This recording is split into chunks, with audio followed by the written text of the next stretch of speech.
everybody, and welcome to the newest indoor adventure in Taking Strahd Seriously, part 30? We've been at this a while, guys. We already kind of killed Strahd. We just need to do it again, but this time with feeling. Today is December 3rd, 2019, and you are loved. That is a very important thing that we like to tell each and every single one of you at the beginning of our sessions because we feel like it is gosh dang important to do so. And we do it at the beginning of every one of our games. So if you would like to hear more of that message, maybe see more gameplay of these wonderful players, consider going to either youtube.com/indooradventures or anywhere where podcasts are available, and you can find us there as well. We also have a Patreon set up for an after show called Nights in the Courtyard, where we answer questions not only from the community but also from each other. And Patreon is really cool because it helps increase the quality of our show. Right now, we have hit the point of self-sustaining with all of our subscription services that we use. So Adobe, fuck you and your product suite. The patrons are paying for it. Pretzel, Zoom, all of those things. That is all thanks to you guys. It is no longer out of my pocket directly. So thank you. It's really nice. Other than that, hey, we do have a merch store set up. You can, of course, always go to the old one, but I won't even give you the link for it. But that has some good stuff there. Or you can go to bit.ly/merchindoor and pester Teespring for me. Bother them for me. I want to sell my stuff there, and they won't let me. It's getting rather annoying at this point, but I'm gonna look into either like Redbubble or Etsy or some other place that will let us sell things more directly to you guys. So consider it a warning, retailer. I will be using anyways. RJ, who are you playing tonight? Hey everybody, I'm RJ and I'll be playing Bartholomew, the human ranger blood hunter werewolf. Hi, I'm LBHackEmUp, and this is Asmodeus, and this is Talos, and they're going to be on my lap for a little bit. And I'm playing Silme Malreska, the half-elven wizard who has her fiancé back! Yay! And I am the indoor adventurer, and tonight I will be playing Kefris Bellevue, the mongrel folk barbarian. And you're super muted. Oh, fuck. There. No, you're good. You were just talking too far away. You know what actually it is? Oh! I had squirreled it away. Hello, everybody. My name's Wings, also known as Danae Keener of the fabled DanaeKeener.com. I'm your very spooky DM for tonight, and I'm going to get things started with the recap. Last time, Tatiana took over Irina's body and attacked the party. Having knocked her out, the party brought home the spoils of the Amber Temple, including a concussed Irina. On the way back, Silme confessed her love to Maybelle, who confessed in kind and agreed to have her memories restored. Kefris cleared up any confusion regarding his marriage proposal to Irina in the temple, and she tentatively agreed to the strategic arrangement. During Maybelle's restoration, Strahd ambushed Silme. In the ensuing fight, Strahd charmed and fed from Irina, and revealed to her that Kefris had withheld the information that the abbot could remove Tatiana's spirit from her body. Together, the party was able to dispatch Strahd, however, the damage seems to have been done.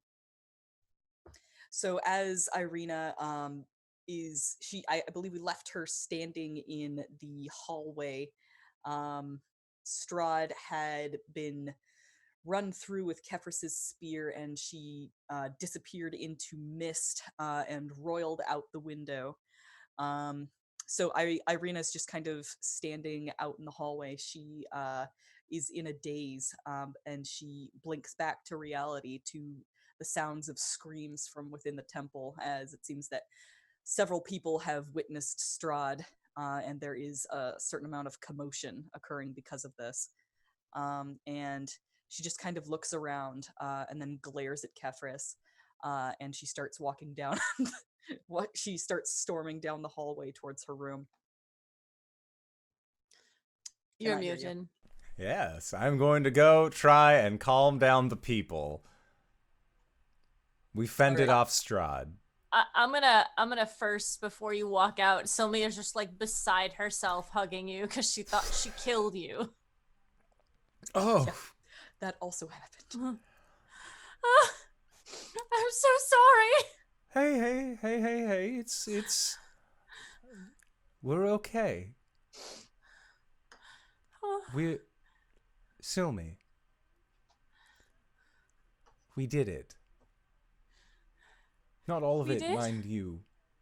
Strahd's gone. Yeah, I saw you stab her and then... And she turned to mist and she's gone. That was real? He just smiles and nods.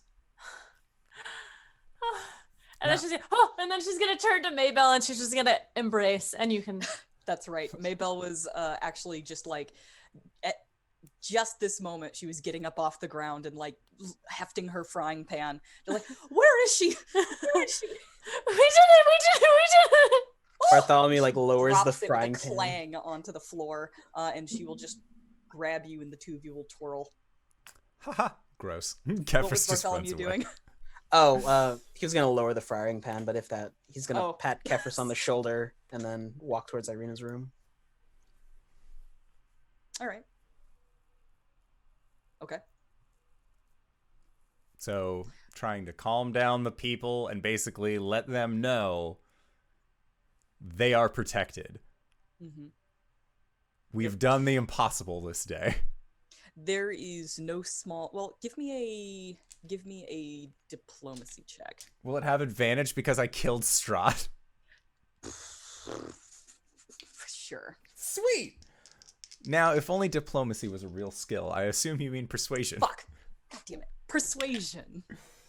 Oh, thank God I asked the DM for better because that's a 15 on advantage. All right. No, that's actually very good. There is no small amount of panic that seemed to have like just about started like a serious problem in terms of like maybe a stampede, because this is where the majority of the people, the surviving people of the town, all the refugees, like this is a collection of people that this could have ended poorly. But you're able to calm them down and even turn it around a little bit, as there is a lot of jubilation, and honestly a visceral swelling of hope at the idea that these adventurers managed to take down Strahd. I mean, like, temporarily, most likely, but, like, you did it. And that is a surprise and a source of joy.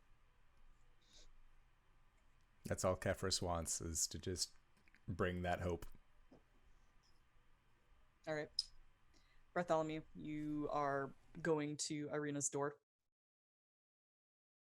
Just a quiet, like, knocking. There is a moment's silence, and then the door opens just a crack, and you see her just kind of glare at you, and then you hear the door shut again as a chain is lifted, and she opens it again. And like she brushes her face, it seems to be red, and she's, what do you want? Checking in on you, seeing how you're feeling, but maybe now's not a good time.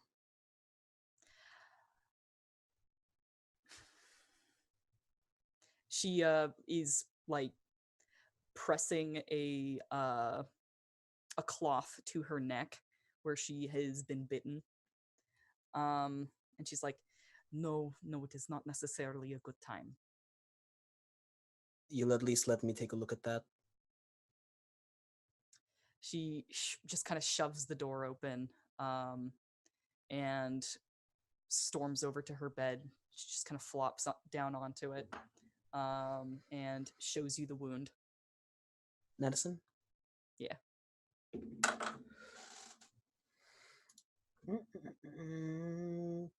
23. That's very good. It seems that the wound is fairly clean. It smears a little bit as the blood seems to flow freely from the opened vein. But it's going to close up pretty well. And as you're examining it, you can see that there are several scars left from the last times Strahd has visited her. He will put 2 fingers just right above the bite marks and cast Cure Wounds at first level just to seal it up. Mm-hmm.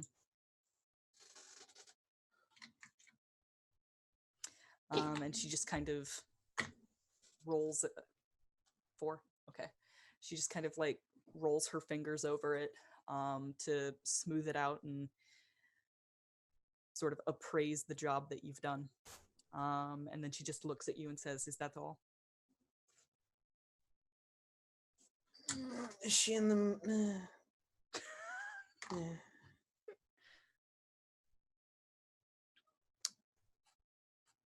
You're incorrigible. You aren't supposed to be drinking after blood loss, but holds up a wineskin. She grabs it and she pops it open with her teeth and spits it across the room. She takes a swig and hands it to you. He will return the swig in kind and look down at the side, maybe pull up a chair and sit down. You've been avoiding me. For the most part, yes.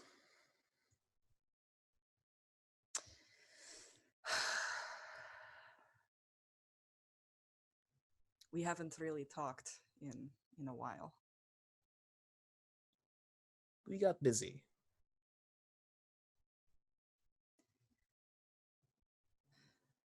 Bartholomew, I have a feeling that you might be the only person who understands what I'm going through right now.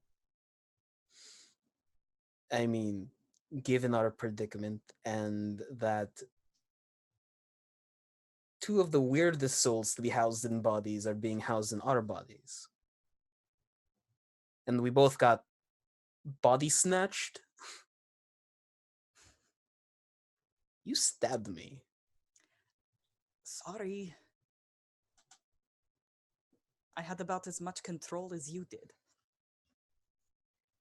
So I feel bad about that, but I have a hard time taking responsibility for it. I'm made of tougher stuff. That's a stab wound made of silver to a lycanthrope. Speaking of, you stabbed me. I And did. I'm fairly certain that Sergei had nothing to do with that. Let's just call it even, and let's never talk about this again. Deal. Mm. She just takes another swig, hands it back to you.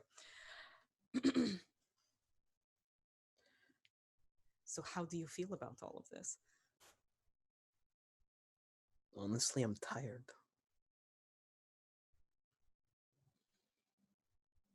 Like, doing all of this war effort, war council, war on Strahd, it's leaving me feeling spread too thin. I really just wanted to end at this point. Make good on the Bellevue's promise on seeing a beach for once instead of Lake Baratok. I think we both deserve a vacation.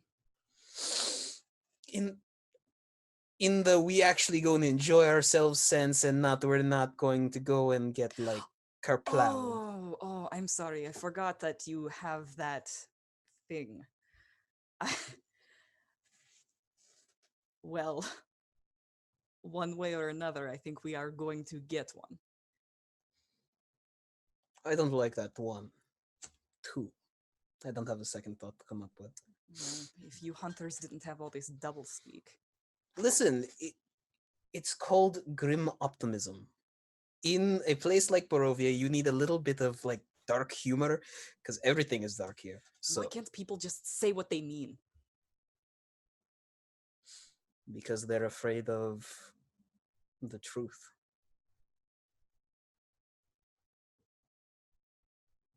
Nobody wants to die. Nobody wants to take their friends out to the back and put a bolt through their head, so double speak.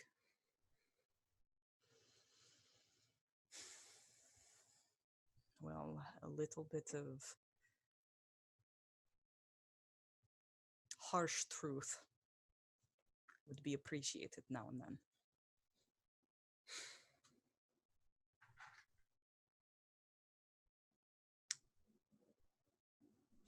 Insight check.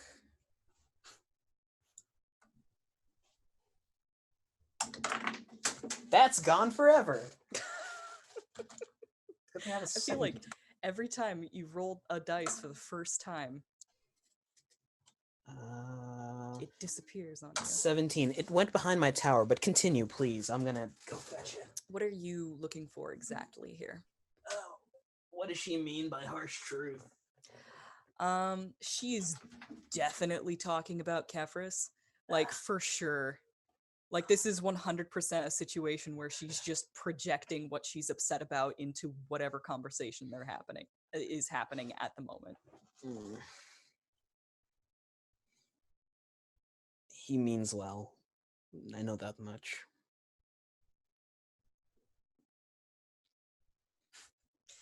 She kind of glares at you over the wineskin and says, "Let's change the subject." If you want. Besides being stabbed, something we're not allowed to talk about at the moment. Have you talked to him? Who? The other you. Sergei. In passing, when he took control, nothing really came of it.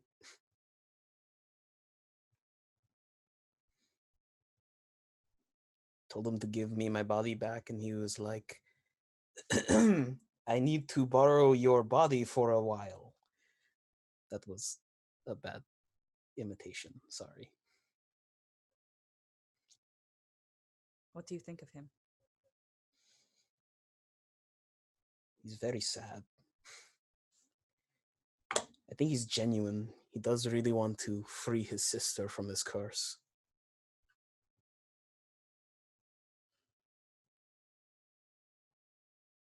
This is a recent development for me. That I have been able to separate somewhat what is me and what is her.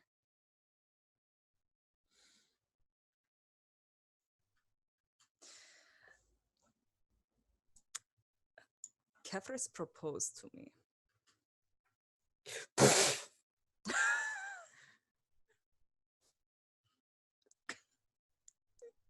And what did you say? I agreed, sort of. There is a part of me that very much does not want to do it, but I'm beginning to realize that that part of me is her. And so the much larger part of me very much wants to go through with it. For the reasons of spiting. Fighting? Spite. Oh, spite. I mean, I don't look good in dresses, so don't try and make me your flower girl. Trust me, my mother says I have way too broad shoulders. Sorry. I don't think it's going to be anything quite so fancy as that. Oh, but I was really looking forward to it. Catching the bouquet, being the next one up. She just kind of points at you. I don't know how to feel about him now. I think I need some time to be alone. No, I need some time by myself. That's a very bad idea, considering, and he points out the window towards Castle Ravenloft. Maybe, like, stay within the confines of the church Have We'll see. Silme do some magic or something. Do whatever makes you feel comfortable. But Want me to sit outside your room while you sulk? whatever. I need to have a picnic. Tea and sandwiches. Everybody else has dealt with their inner demons. I think it's time to deal with mine. Well, I don't know how I can help, but if you do need it, I'm here. She takes another swig from the wine, and then just hands it to you with some amount of finality, and puts a firm hand on your shoulder and says, "You have already helped."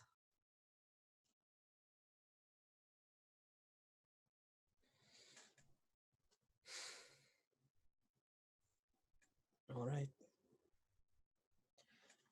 He's going to stand up and retrieve the cork, brush it on his pant leg, and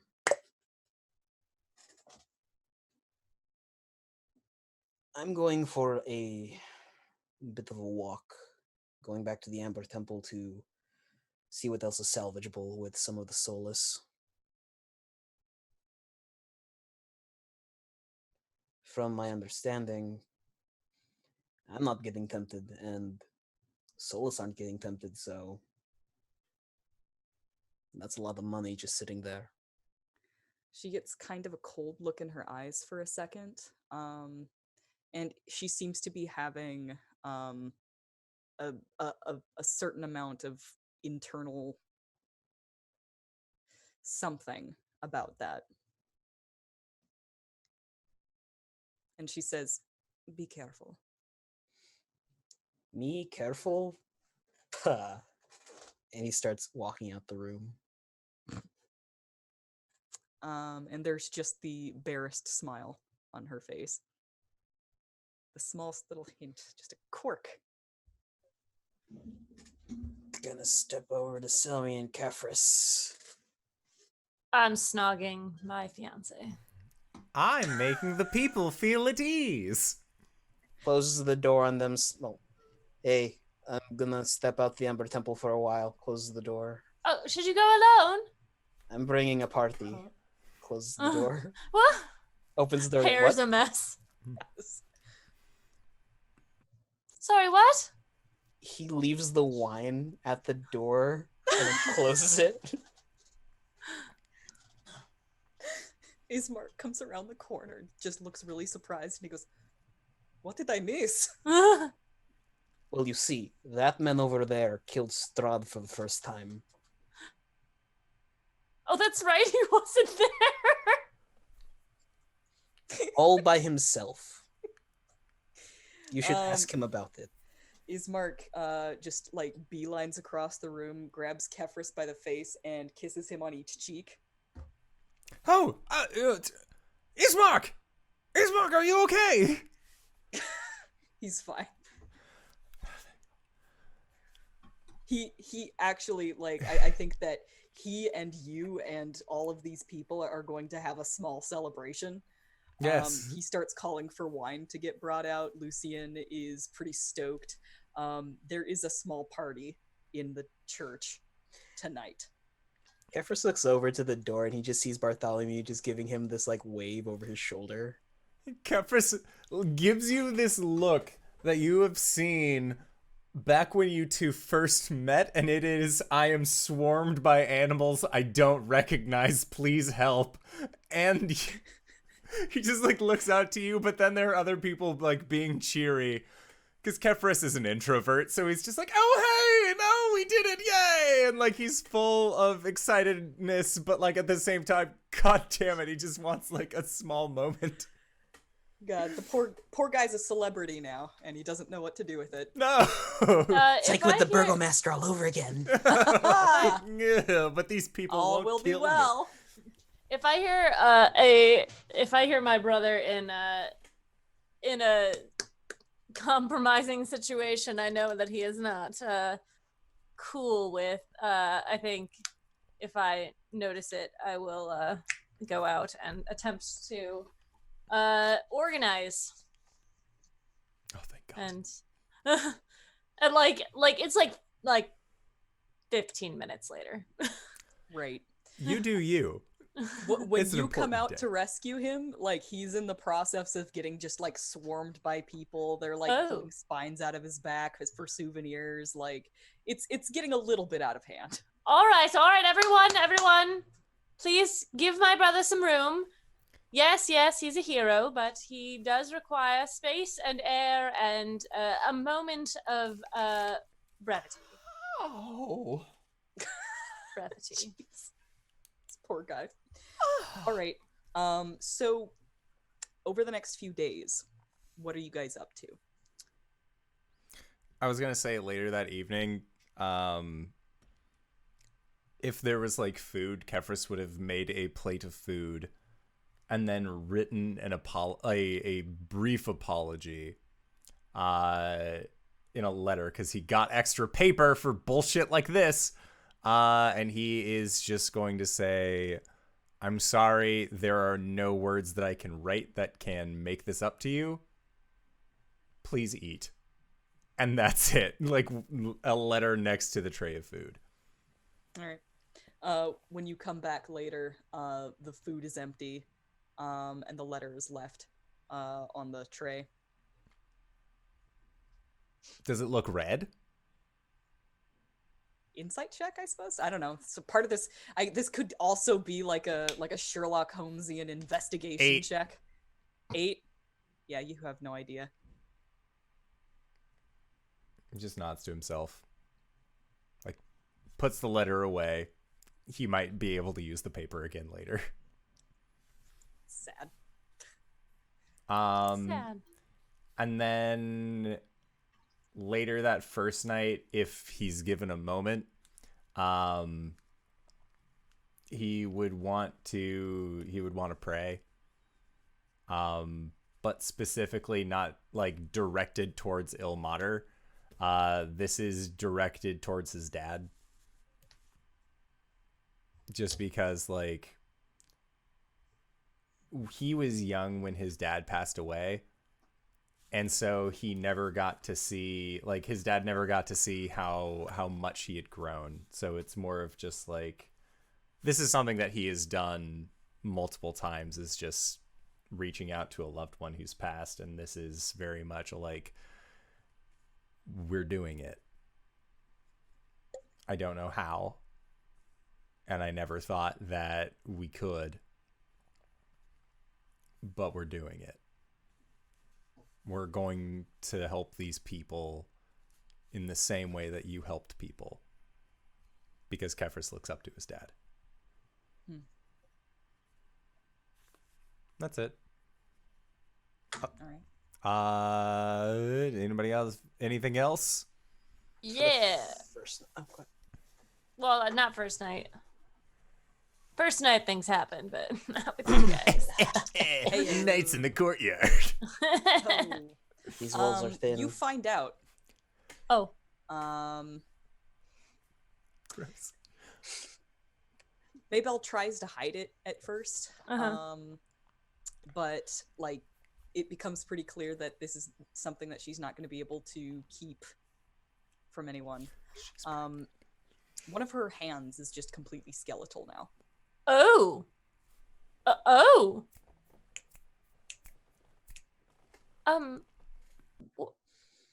Was this because you were resummoned?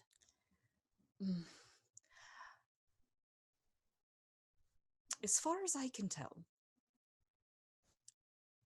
dying in Barovia does not come without a price.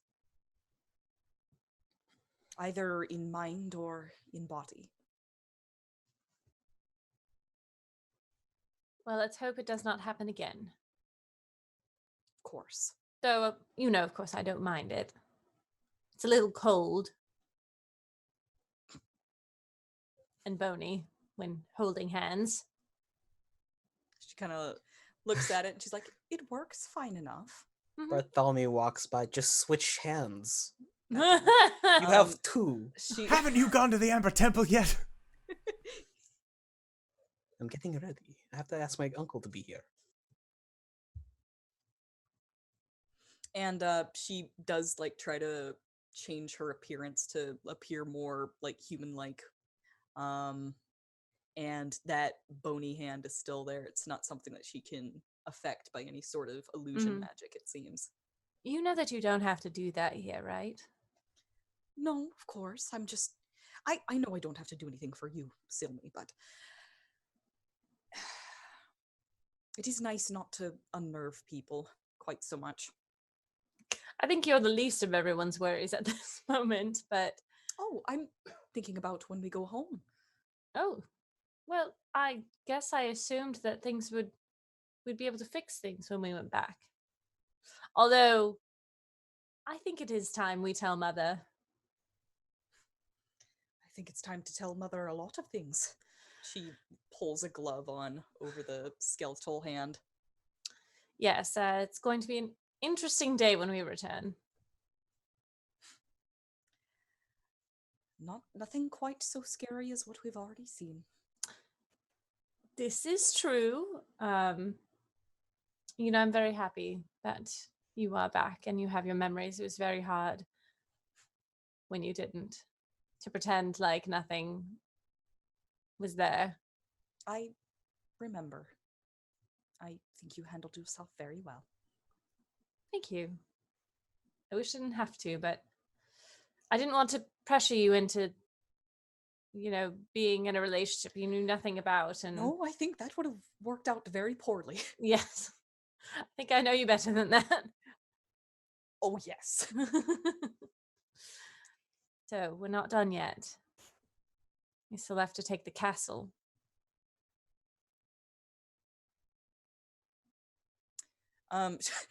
Well, I have been thinking about that. And she, like, starts getting into, like, the nitty-gritty. And you guys did kind of, like, you were sort of interrupted in the middle of something. Yeah. Wait. Oh. That's something? Well, yeah. So she was in... she starts getting into, like, business talk. Oh. That's something. she kind of needs to be reined back in again. And then snogging recommences. Okay, fair enough. It's like, yeah, oh, no, okay, no, focus. And so, Speedy, you go to the Amber Temple with your buddies? I go to the Amber Temple with my soulless buddies and my Uncle Lucian. Yeah. Uncle Lucian goes too. That's right, because you need him for... Greater Resto. Alright. Now, don't freak out.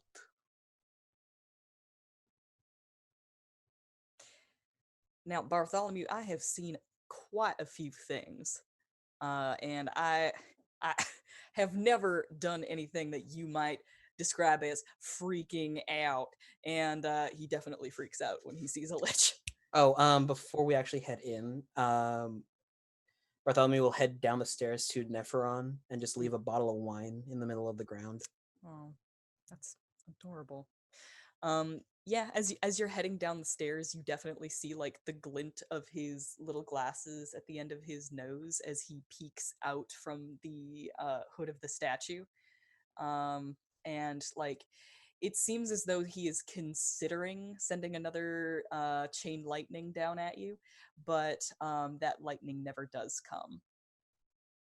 In his view, he uncorks it, takes a swig to show it's not poisoned, corks it again, and puts it on the ground. As his Barovian way. He just wanted wine. Goes back up the stairs. It's nice. As you're heading up the stairs, a fuzzy hand reaches out and grabs that wine. Nepheron. Now promise not to freak out. There is a little bit of freaking out. It's cool. He's cool. He's ice cold. All right.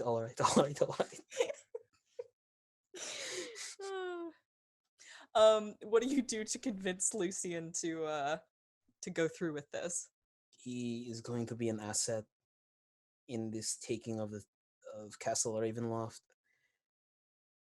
And honestly, from my interactions with him, he's okay, even by Borovian standards.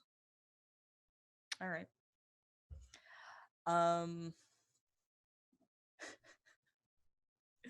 Lucian goes through with it against his better judgment. Now I'm only doing this because you dragged me all the way up here. Just in case, you should probably start running after the casting. You're not helping with your case here, son. There's the tiniest quiver at the corner of his mouth.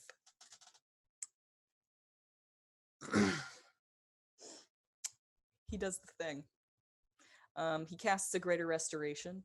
And poor Exithanter, who is still there reading his little book, the same book that you left him with. It seems that he has just been flipping to the front again and then slowly turning through the pages. He looks up at Father Lucian and says, "Oh, do I know you?" And then, boom, he's hit with the holy light of Lathander. And for a horrifying moment, it seems as though he has just been absolutely blasted into dust. When that dust begins to sweep up and reform, just kind of grains of sand and bone and desiccated flesh, reassembling itself from the ground up into a well-dressed, well, honestly, first of all, it just kind of looks like I have a mental image that I'm trying to find the correct words for. If I start invoking biblical imagery, will people understand? I will. Me too. You know the pillar of salt, when Lot's wife looks back at Sodom and Gomorrah.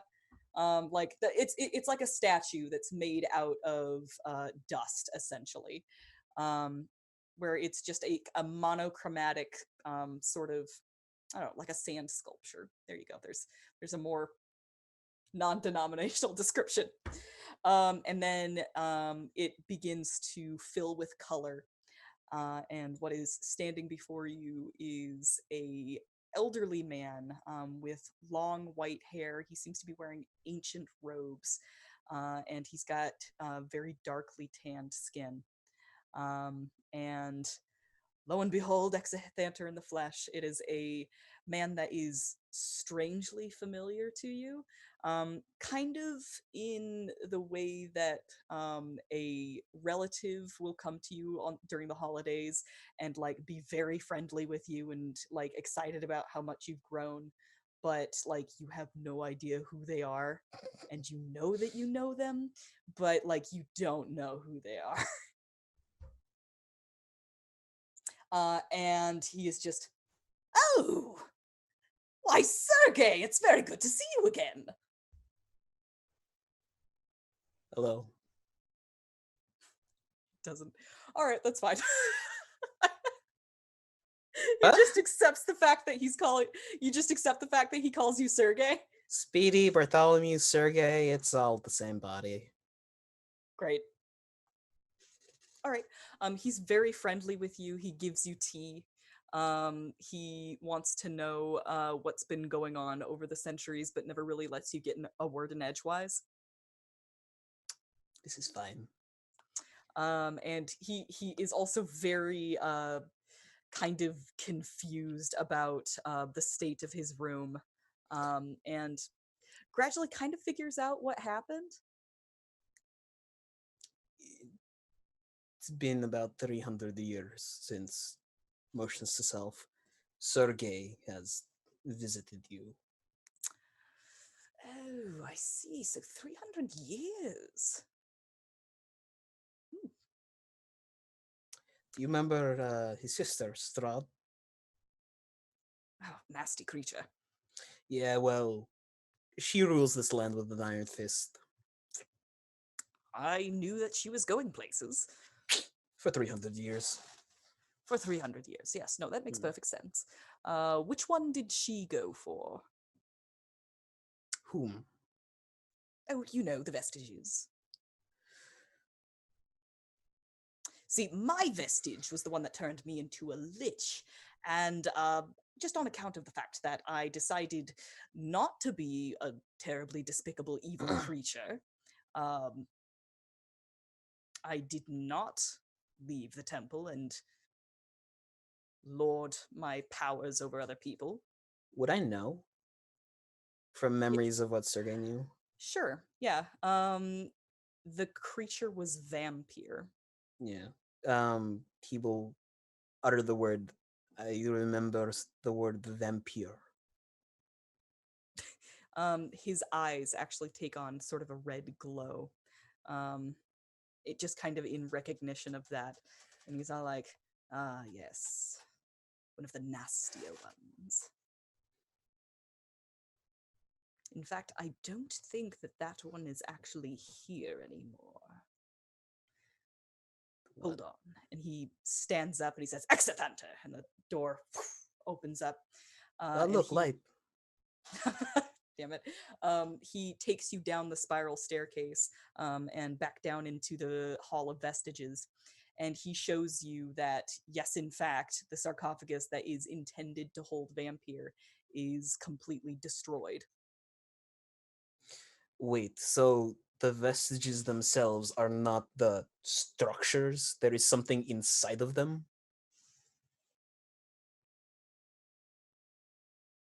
Well, all of these vestiges, or all of these sarcophagi, are intended to hold a small piece, a sliver, a thimble from the sea of these creatures. Great. And they are bound.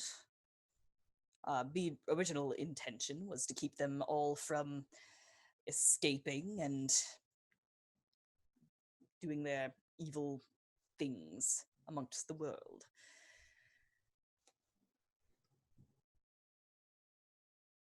So, would you know where this one went, or is it out in the world? Is it... Well, he just kind of like licks a finger, puts it up in the air, and he's like, assuming from the fact that Strahd has become the land and that she has such an influence over this place, I would assume that she and Vampire have become very, very well acquainted. Which is why you need the Sun Sword to sever the link between Strahd and the Vestige. I get it now. Talking to himself. Was there anything else that you needed, my very good friend? Honestly, this was a favor to the man inside me. Well, so... I'm sure he appreciates it just as much as I do. We're going to storm the castle soon, and if you could provide any help, honestly, that would be amazing. Follow me. And he takes you back up the spiral staircase, and he takes you over to the model of Ravenloft. And he just kind of starts picking it apart, not like physically, but like in conversation. He starts pointing out all of the cracks and chinks in the armor, as it were, and basically gives you some insight on her arcane defenses. I'm going to need to write this down for Silme because I will not remember. Pulls out paper, some ink and quill, and just starts writing down whatever Exander is saying. Could be charcoal, because it's easier Charcoal. for a hunter. Yeah. This is done. Meanwhile, during this entire conversation, your hunter crew of soulless folk are just kind of trailing in and out of the Amber Temple, just kind of emptying the vault, whatever you weren't able to carry home in the first round of just the, what was it? 5 of you. Especially considering you had to carry Irina home. You certainly weren't able to get everything, but now you are able to get the rest of what was left over.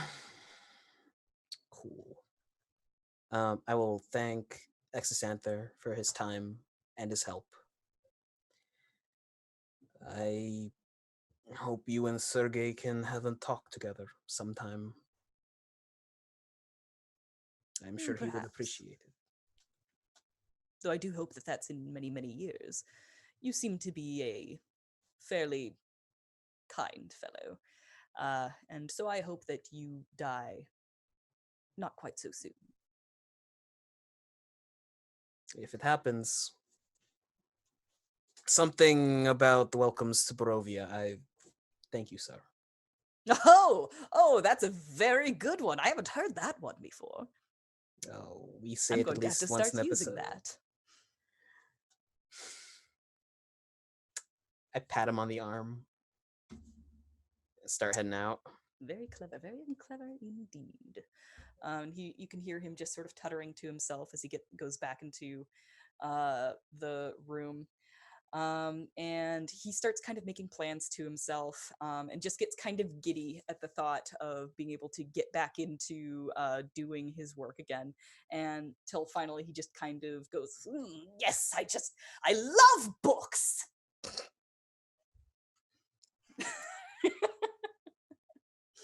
On our way down the mountain, I'm gonna send my crew and uncle back to Valaki.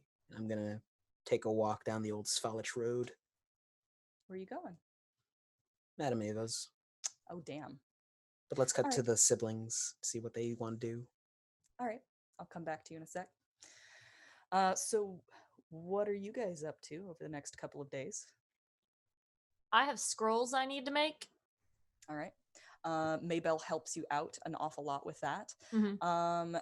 At one point, you have kind of a moment of panic as you realize that you have misplaced the Tome of Strahd. And then you come to realize that Irina has been holding on to it. Right. She'll kind of peek her head in the room. Hey, you have the book, right?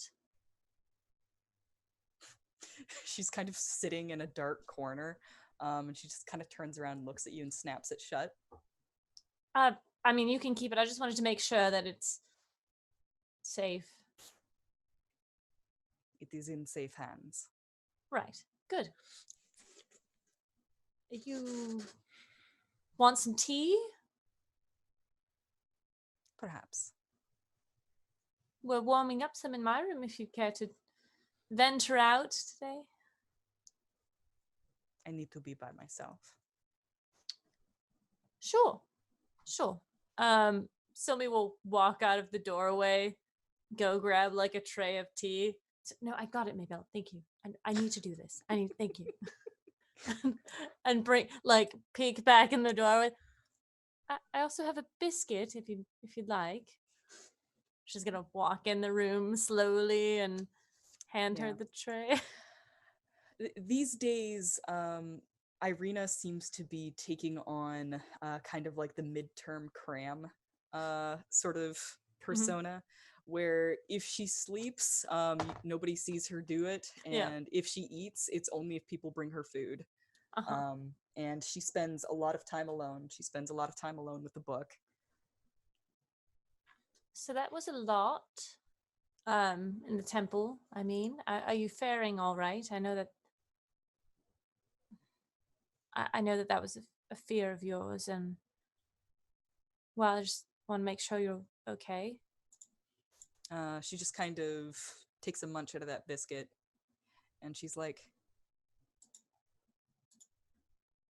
that is more than just me. Sorry? There were more people. More soulless that housed her soul. Yes, I assume so. Before me, there was a woman named Marina. Oh? And before her, there was a woman named Anna. And before her, another one. Right. There were many more. How do you know that? I'm starting to categorize. I'm able to pick out what memories belong to me and what belong to them.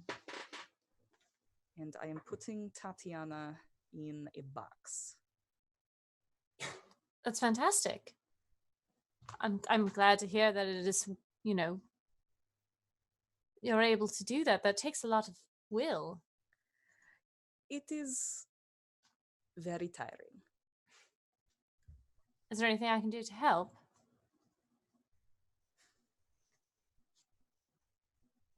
You can hear her stomach gurgle a little bit. Well, I could have Maybelle fix you a snack if you... Or have you eaten lunch yet? She says, "What day is it?" Oh, okay. Leans out the doorway. Maybelle, would you mind fixing Irina a big plate of food, please? Yes, of course, Silme. Sorry. I'm, now that she's back, just... It is gloriously sickening. Thank you. I think it's a small victory next to the big victory, which is still a small victory in the scheme of things. But I hope that this has shown the people and all the people of Barovia that there is hope still. That is at least one thing we can count on. Besides food, have you spoken with anyone else? Ismark comes in from time to time. I can understand wanting to be alone, but I have read the book. Is there anything you want to chat about? She flips through the book to the place where the Amber Temple pages were ripped out. Mm-hmm. And she says, "There was more here. Not just Yes. the Amber Temple." Oh, really? I think that she knows. Tatiana knows. Yes. But right now I've put her in that box, you see. I think I'm going to open the box. I see. Well, I might be able to help contain her in the real world. Make your preparations. I will make mine. All right. Are you sure you want to do this? She gives you a really earnest look, and she says, "I am perhaps more sure about who I am and what I want to do than I have been in my entire life." That is good news. Shall I gather everyone, or... I will need some more time. Right. As she's kind of walking out the door, Kefris is an idiot. That is undeniable. But he, in general, is true of heart and tries to help as much as he can. Just saying. These are all things I know. Good. Well, I shall bring by dinner when it is time. Tomorrow for the chat, or... I will tell you when I'm ready. All right. Sleep at some point, please. You can't make me. No! What do you have? A decent night's sleep. No! Terrible. All right. As time goes on, you receive word from Flint regarding the werewolf pack. He has basically been fighting pretty much every young upstart that tries to challenge his authority. The alliance with Strahd and the pack has been broken. And since then, the werewolves have not been able to leave Barovia. This does not sit well with a few of them, and he has had to put a lot of violence into squashing some rebellions. The pack itself is about half as big as it was before, as people have just started, or werewolves have just started leaving. And he hasn't had the resources to figure out where they're going, but he has a pretty good guess as to where they could be going. To the castle. When we all gather next, I think Silme will want lay out a battle plan, I guess, as far as what her and Maybelle have been going over. So we know from what Speedy has gathered that how to get in and how to thwart the magical containment that is this. We know where to go in the castle, right? We know where her casket is. Coffin? Sarcophagus? Resting place. We know where she is, yes? The sepulcher. I would say so, yes. Pretty much anything that you can glean from the maps and what Sergei was able to tell you. He would be able to tell you where her room is, where the audience chamber is, where the chapel is, and certain crypts that the family would be interred in. Because the entire Tsarevich family has been buried in the crypts, as far as Sergei knows. And we have an idea of at least some of the creatures that we could be facing. We met most of them at the party. We're going to need a shit ton more holy water. Holy water and fighters. We're going to need fighters and things to arm them with. Well, we have a whole city. We have 2 whole cities. I can take a crew out to Barovia and see what we can loot. Right. I think if that's okay with you, Ismark. To do what now? To loot. The city of Barovia. Oh, the city of Barovia. Ismark is fairly serious during this planning stage. And he just kind of curtly nods, but he has a sadness in his eyes.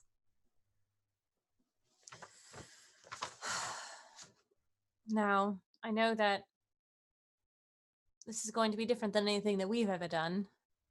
Never stormed a castle before, but I have been in one for a long time. So, I think that if we make a plan of attack, if we hold to that plan of attack, we stand a chance.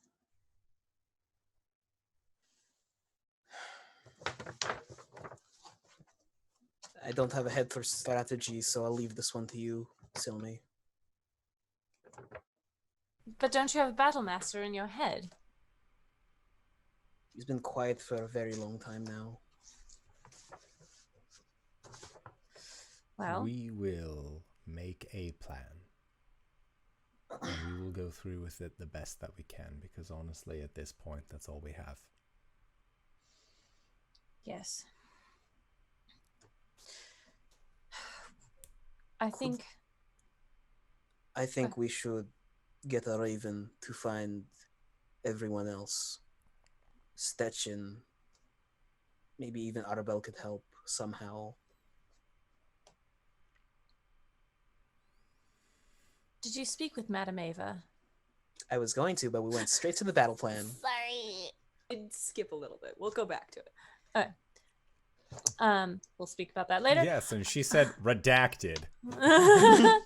She said black lines of her mouth. We are going to do a small amount of that, where we will say plans are made. Yep. We may not necessarily have those plans made in the meta right now. Yeah. Just kind of considering there are, we do need to coordinate this with a number of people. Yeah. And not enough of that has been done yet for us to definitively say what we are going to do, but we will. Right. This is the point in the narrative where these plans are made. All right. Well, I just want to take stock if we can. So we have the werewolves. Half the werewolves. Irina and I were able to recover the wasted armor and weapons that we found within the Amber Temple. Wonderful. So we can count suits of plate mail and great swords, shields, helms. I can have some of the hunters start chopping down trees and making some bows, outfit people. Kefris really wishes he could chop down trees with one hit again. Whatever happened to your axe, Kefris? I don't know! You gave it away That to an doesn't elven sound lady. like me. That does not sound like Kefris at all. No, I love I was that. there. Sorry. Anyways, we have the werewolves, half of them, which is still I mean, as far as I would Mind say. you, they're all still pups at the very most. Perhaps they just need some rousing. We have the people. What about the were-ravens? Can we count on them to fight with us?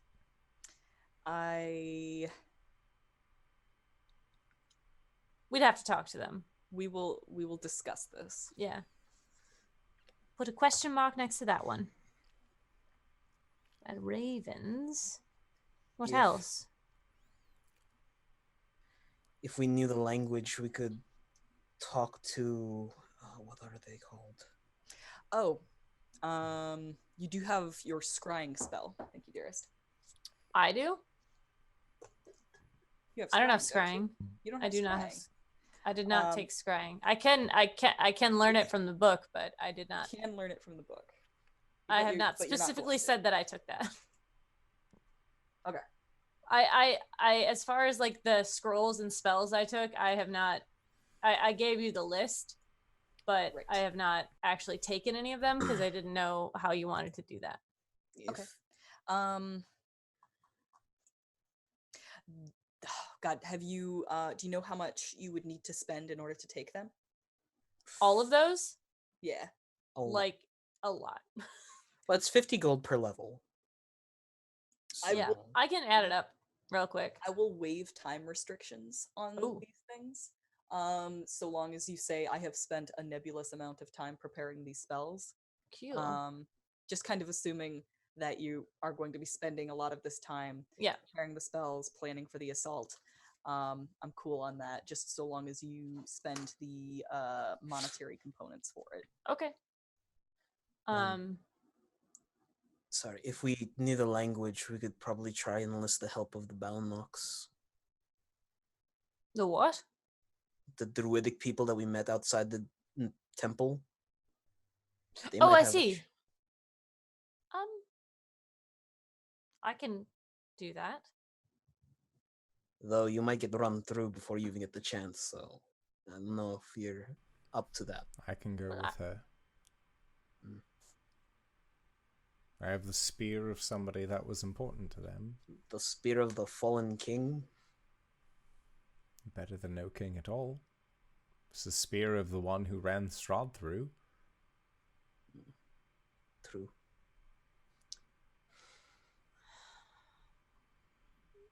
What about the hags? I mean, not for us, but for them.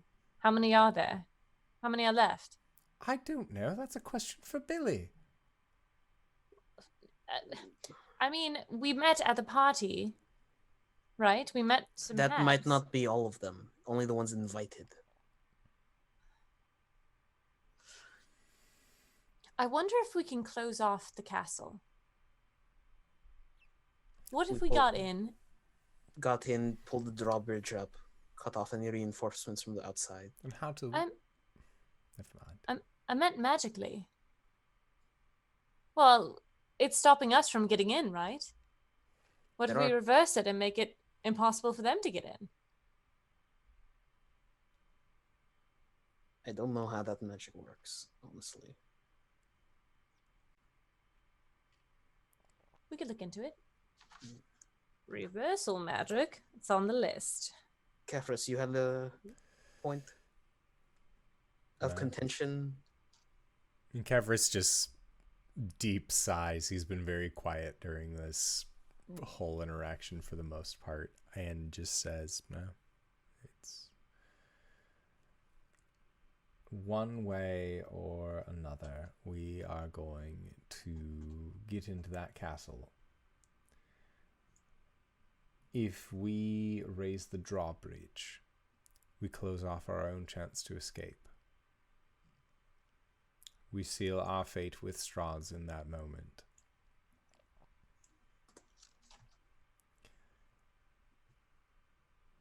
I know we can do this. He looks at Speedy. Speedy, I believe in you. You can do this. He looks at Maybelle and Silme. I believe in you, Silme. Sister, soon to be in-law, Maybelle. I believe in you as well. Ismark, I believe in you. Everina, I believe in you as well. We can do this.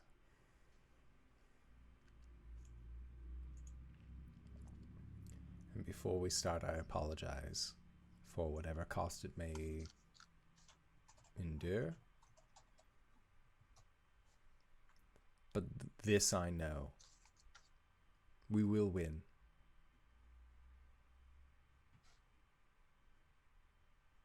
We've got this.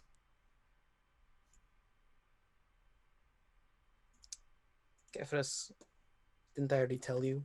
I don't charge friends. That doesn't mean you're going to get any money, you asshole. I thought I was going to be clever because you said whatever this may cost. Dick.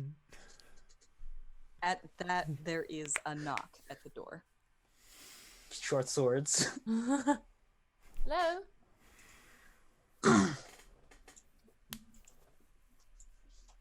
Who gets the door? I'll get it. I was probably closest to it. All right. Kefris, you open the door to find a familiar, handsome, angelic face as standing in front of you wearing mundane robes with his hands folded in front of him is the abbot. Oh.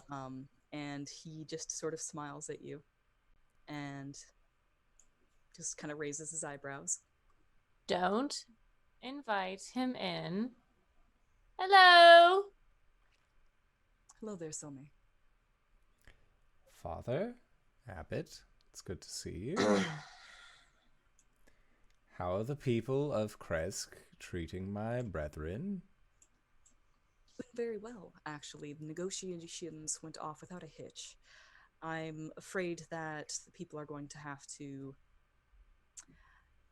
get used to the mongrel folk being around them, but the Bellevues can be a little pushy. You got that right. Kefris just shoots Speedy a look. What brings you to our neck of the woods? I Abbot? was hoping that I could help you. Oh? And he looks over your shoulder directly at Irina. And that is where we're going to go on break. Oh boy. Uh-oh. I'm so excited about all this. Oh god, no, I'm not. It's a lie. We are going to try and be back in 5 to 10 minutes. So don't go no place unless it's to grab a food, grab a drink, grab a friend, possibly bring them on back. Or, hey, maybe pick yourself up something comfy at bit.ly/merchindoor, and we will be back relatively soon. So, I love you guys. We'll see you soon. All right, everybody.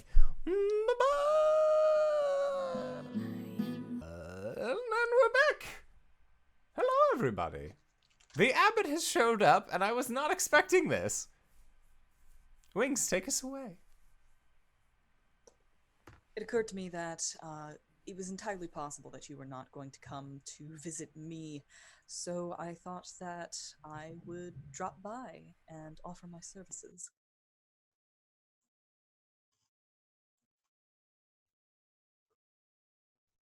And What's- Kefris just,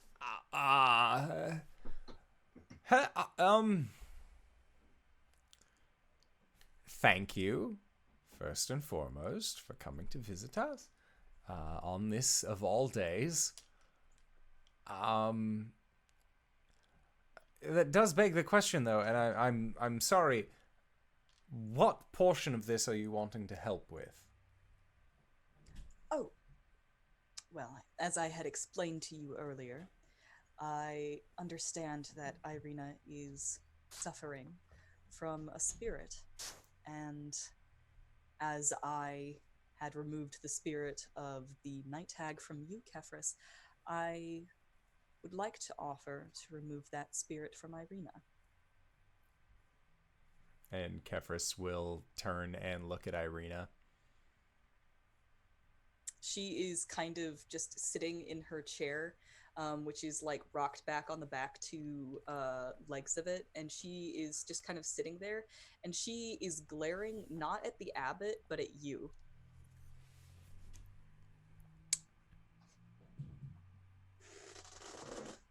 Yeah. And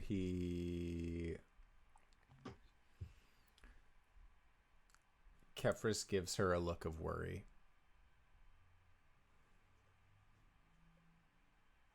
That's it.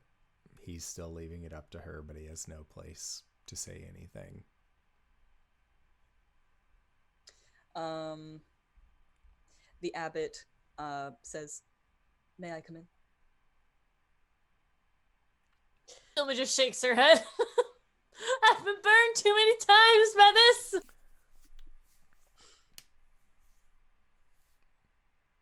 Would you not just be able to walk in on your own?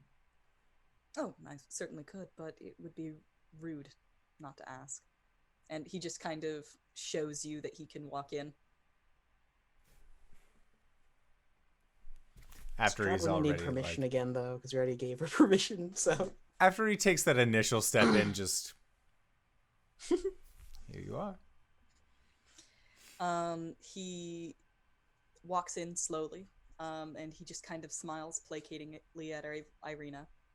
And he says, "Irina, it's been so long since I've talked to you last. I have been worried about you. I've been concerned about the things that you have had to endure. But you need not endure those things anymore. I can help you." And he reaches out to her. And there is a squeaking sound, a kind of a commotion as she stands up from her chair. And he just stops where he is. She stands, and she's just glaring at him. And she says, "If you cared about me, and if you knew that you could do this from the beginning, you would have suggested it long ago. I don't want any help from you." And he says, "Irina, I think that you are making a rash decision." She says, "I do not want your help." I think the lady has made a decision. Silme stands up. If this... So this was taking place, like, several days future-wise, yeah? An undetermined amount of time. Because Kefris would have explained about the abbot. Like, because his plan was basically, like, I can remove it, I can't say, like, what the stability would be for the host, right? Like, what... Like, I would have explained to her what he would have said to me. If it was over a period of days. Maybe not verbally, but at least, like, again, written it out on a letter. Yeah, okay. That's fine. The understanding is that he has offered help, but we don't know whether or not we can really trust him. That's just kind of the party understanding. Yeah. Yeah. Okay. That's fine. We've all worked off of that. We've all worked off of that assumption. Okay. I don't have the clearest memory of what happened last time because it was a while ago, so that was why I wanted to reestablish what we currently know. That's totally fair, and I haven't updated the timeline or anything, so totally fine. So there's kind of a standoff, and Silme says that the lady's made her decision. Yes. How does everybody else react to this? Kefris will go up to the abbot and just politely, publicly apologize to him. Whether or not Kefris believes it, well, he is sorry that he couldn't help. Because he seems like a good guy, but god damn it if he is not the shadiest motherfucker we've met in all of Barovia. The expression on the abbot's face is befuddled. Like, he continues to smile, but it's kind of like the nervous smile of like, I didn't expect this. And he will defer to the politics of politeness, and basically apologize for the intrusion, and essentially just, I must say that I think that you're all making a mistake, but I am not a man of violence, so I cannot force you into this. And with a knowing sigh, Kefris says, I understand.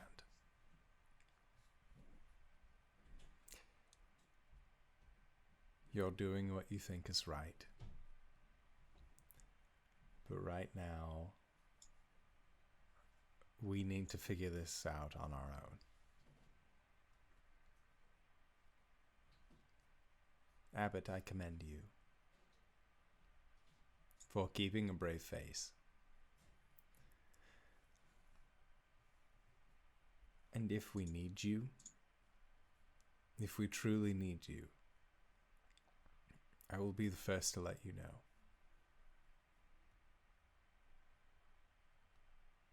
I must say that I'm truly grieved by this decision.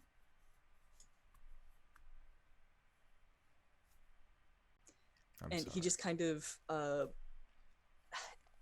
stands in the doorway as though he wants to say more, but he takes on a martyr's expression, and says, I hope you have a good day. I expect to see you soon, Abbot. He just sort of nods and then wanders off, clearly expecting this to have ended a different way. Well, that was a little awkward. Anyone want some candy? You have had candy this whole time? Close the door and turn back around. Irina is standing right behind you. Yeah, and me? Yeah. Oh, just,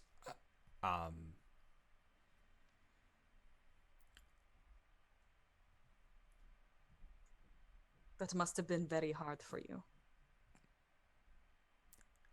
There is a difference between colleagues and friends.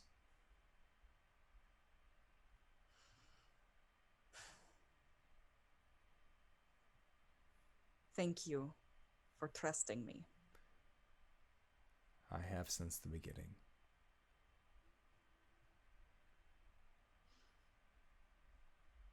You have a funny way of showing it. And Kefris's expression is that of one who wishes to smile, but the chagrin of the matter is belayed at the edges.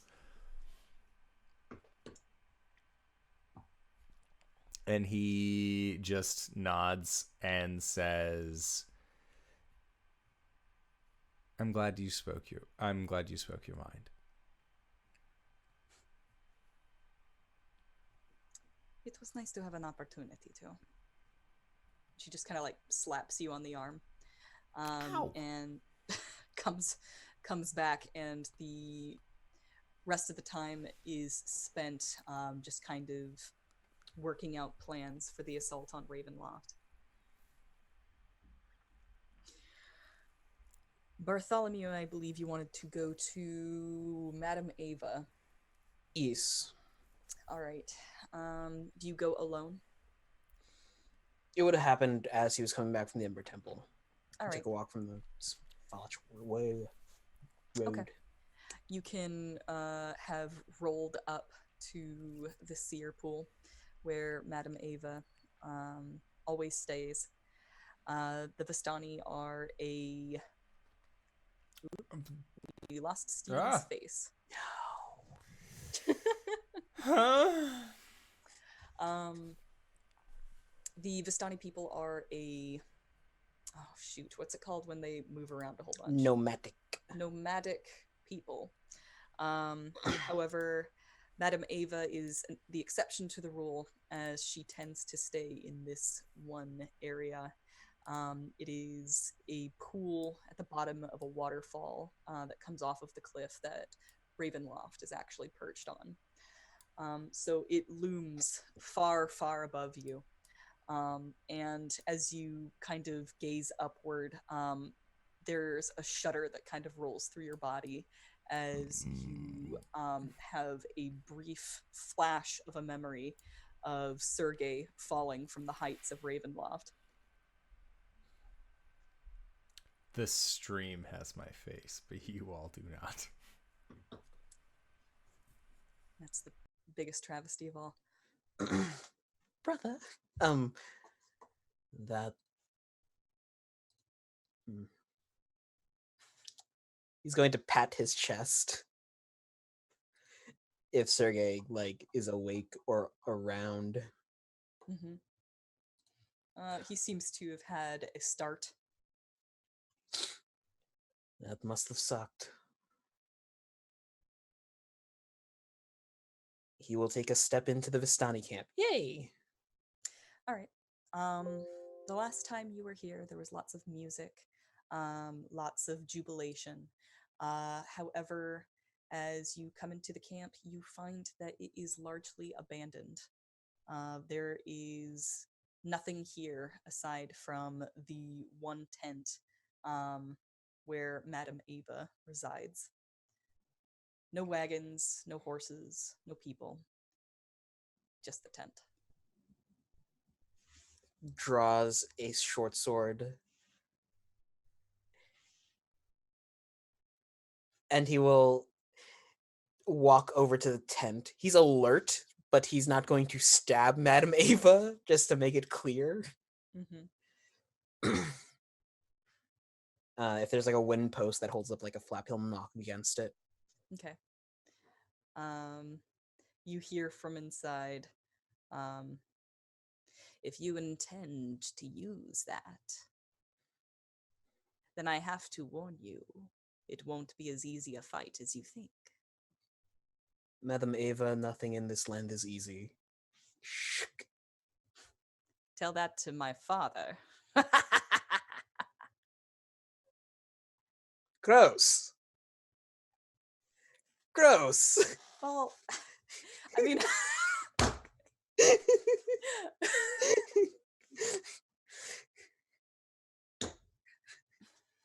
Get in here, you little shit. Tucks his head in. It has been a while. Oh, very short time in the grand scheme of things.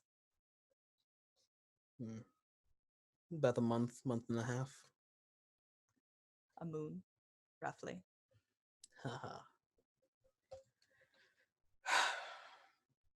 And as you enter, you see the ancient stooped form of Madame Ava. Her white hair kind of pulled up under a covering, and a shawl over her shoulders. She is seated on a pillow behind a low table.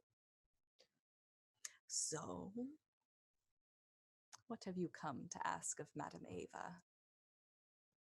Two things. One, you said a very long time ago when we first came to you, once we had all three of the relics to come back. We have two of them, and we know where one is. So I figure That's good enough, right?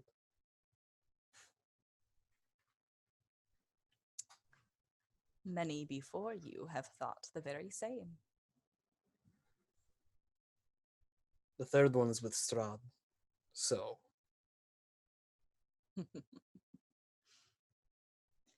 She begins flipping through her cards. Well, remember, I can tell you the way things are, and not the way things will be.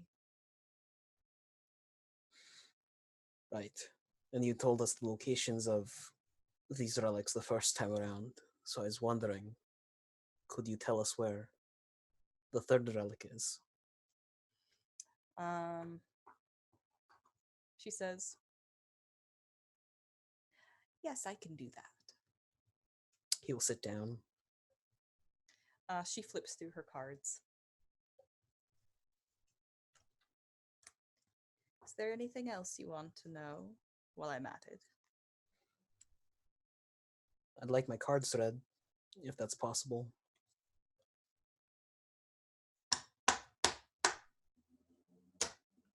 You could stand to be a bit more specific.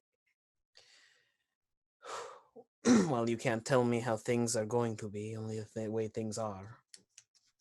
And Indeed. as things stand, we are going to assault the castle soon. So as things are, how do we stand? She puts some cards out on the table, and essentially lays out who all of your allies are. She tells you about the werewolves. She mentions Arbel and Stashen and Billie. And basically, you can see her like pulling out cards and naming each one. Like the bishop is Stashen. She just like keeps on piling them. And then she takes the other half of the deck and she puts it down. And you can see that the other half of the deck is actually a little bit taller. And she says, this is Barovia. The deck will always be stacked against you.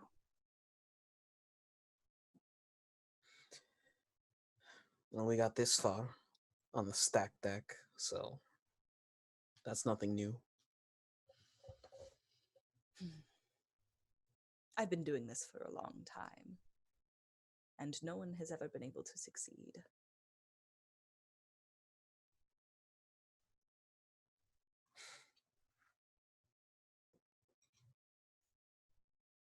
Traveling around with the outsiders, with Silme, with Kefris, with Maybell.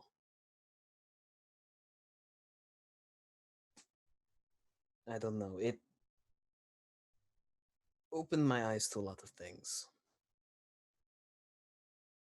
And right now, if we succeed, if we fail, at least we would have tried. So, I guess Kefris is right. There is a little hope in me. To what end are you doing this? What do you expect will happen?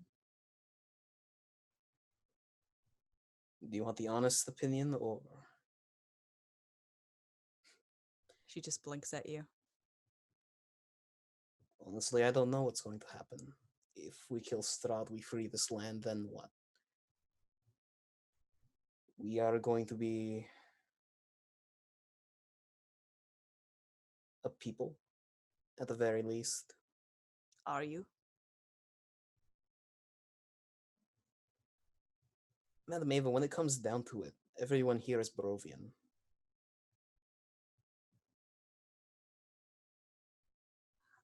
I have a question for you. What happens to a puppet when the puppet master dies?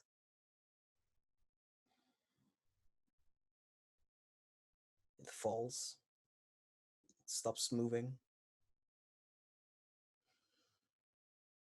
You may want to think about what will happen to all of the people in Barovia all of the soulless if Strahd were not to exist.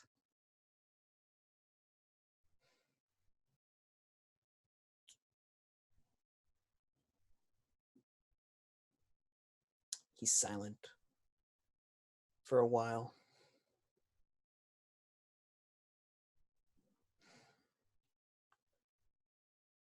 And if someone were to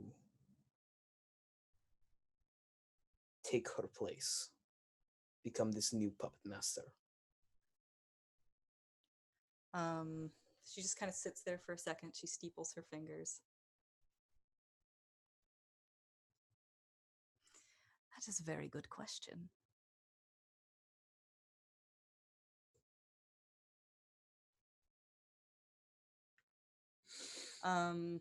She looks down, she grabs her deck, flips over the top card, and shows the transmuter.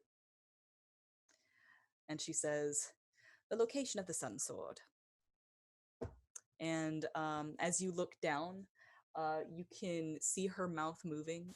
You can, somewhere distantly from you, you can feel your body hearing her. But internally, you are standing at the top of the tower where Strahd threw you to your death. And you know that it is here.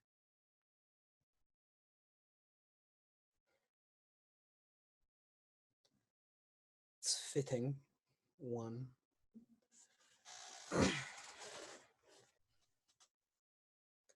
I don't like it. Welcome to Barovia.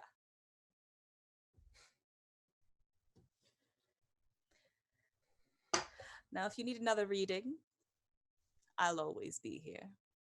And I believe that my granddaughter Arabelle has a set of Taroka cards as well.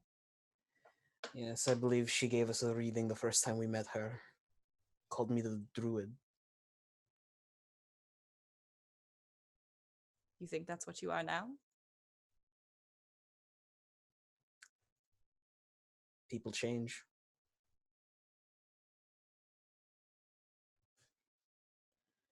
He will stand up. Madam Ava, what happened to your camp? What happened to all of the Vistani? They evacuated.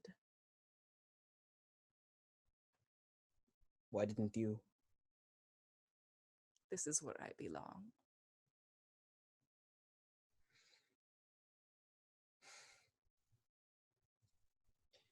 Well, if I see you again, I'll ask for another reading. I will give it.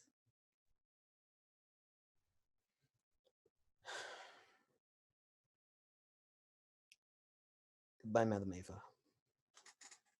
Goodbye, Bartholomew. It was good to see you again. Likewise. And he will start walking.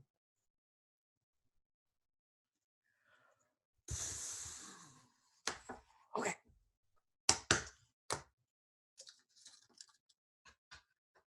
That happened. So what did you tell us? The Sun Sword is in the tower in which she killed Sergei. And then he will point it out on the map. I see. That's... I will mark that for you later. Thank you. That is very, I would call that rude. If need be. I am able to climb incredibly quickly. Yes, and she can teleport. Onto the side of a building. Can't she fly? She can. Can she fly? She could probably fly. Speedy. Let him have She's this. out there preventing me from doing this. That means the lot of you are able to get into her castle. That you are able to get into Ravenloft without having to deal with her first and foremost. I can take a hit. Yes, but can you take a drop after the hit? If I'm there, he won't have to. If I am being assailed, I will make it loud. I will make it so all around can hear that I am going to die and I need some God's damned help. Speedy walks up to Kefers and just like puts both of his hands on his face. Are you alright, brother? Oh, I'm totally fine. This is great. This is 110% exactly the way I saw everything going down. Yep, right now. Kefris, what did Father always tell us? Father said to live in the moment, and if we didn't, and we are living in the past, to make sure that the past is worth something. I also want to point out we should test the tower before you put your hands on it, just in case you Kaplow? Yes. Yes. No, I understand. Also, not to interject this very comedic moment, but Madame Eva also revealed to me. He sits down.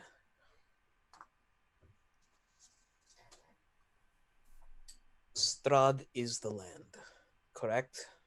Right. Since the beginning of this. She also is part of the reason why there are soulless people. Right, she's keeping them from... Is she keeping them to herself? No, there are not enough souls to go around, but people are still born. Yes. Madame Eva told me, she made an analogy about the puppet, but from what I gather, if we kill Strahd, the casualties will mount. Because if you take away Strahd, you would also be taking away the reason why most soulless are alive. Quite literally. Oh, I see. I don't believe that. There's one way to find out. Speedy, do you consider yourself to be soulless? Considering the entire interaction I've had this entire week with the other men inside my body, yes.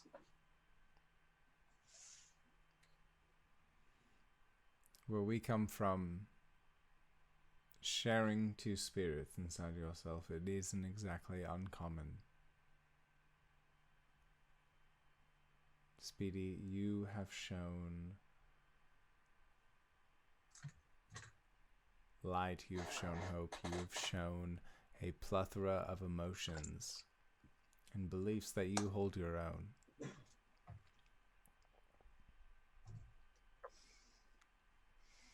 Are those yours or are those Sergei's? I don't know. I don't And believe honestly, they could be part me, part Sergei, but I'm not sure. And I have thought about it. Somebody out there must have monologued about it in a shower somewhere. Speedy, the entire time that I have known you, you have been afraid to be who you are. When we started calling you Speedy, you just accepted that that was the way things were. Yes, your name is Bartholomew. Yes, I understand that. But yes, you are still Speedy to me, and for that I am sorry. When we were in Castle Ravenloft, and it was us, all together, and Strahd put her hand down and said, no, you don't get to speak to me. You accepted that that was the way that things were going to be. Since I've met you, you have gone along with what others have wanted to do. What do you want to do? Okay, one, I like the nickname Speedy. Two, I didn't say anything to Strahd because we were in a den of monsters, and attacking her then would have gotten us all killed. Speaking up your mind does not mean attacking the other person. Well, I mean, you did speak out and it did. I'm just saying, sorry. What I'm trying to say is, you have a soul. I believe you have a soul. That is yours. You have decisions that you have made. Before you knew who Sergei was, before you knew what would become of us, you decided that you were going to get hired by some outsiders to show them around a bit and surely lead them into what would be their doom. And guess what, asshole? We're still here. We are still here. We are still your friends. We are still alive. And right now, Speedy, I need you to believe in yourself for just a moment. For just a second. You're quick. You have a soul.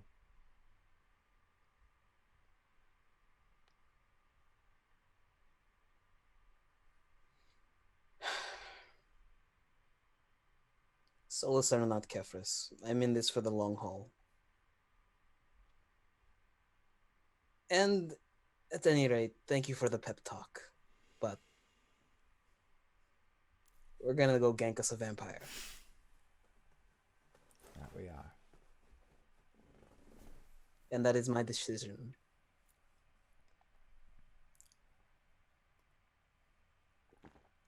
Well, good. I'm glad we're all on the same page about this. I was always on this page. I just needed to believe in myself. There! Right there! You're doing it! God, you're so dumb! God. Okay. Sad that I got the brains and the beauty out of both of our parents. I'm gorgeous. Believe in yourself, Kefris. Capricorn.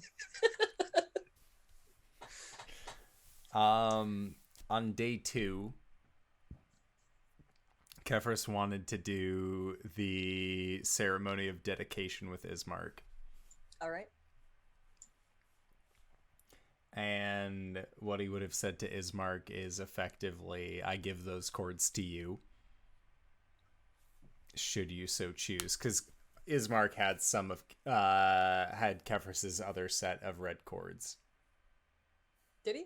I believe, or did I miss something? No, he gave Irina the red cords. He gave Ismark the scarf.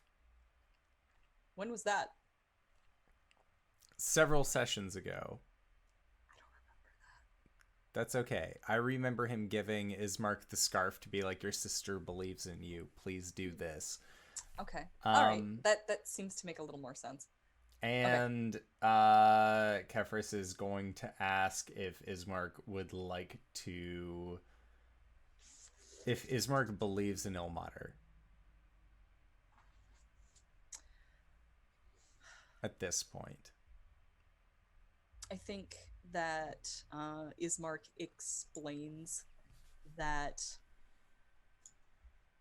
he has watched his village go up in flames, that he has watched his people suffer and die, and he wants to do everything that he can to prevent that from ever happening to anyone else.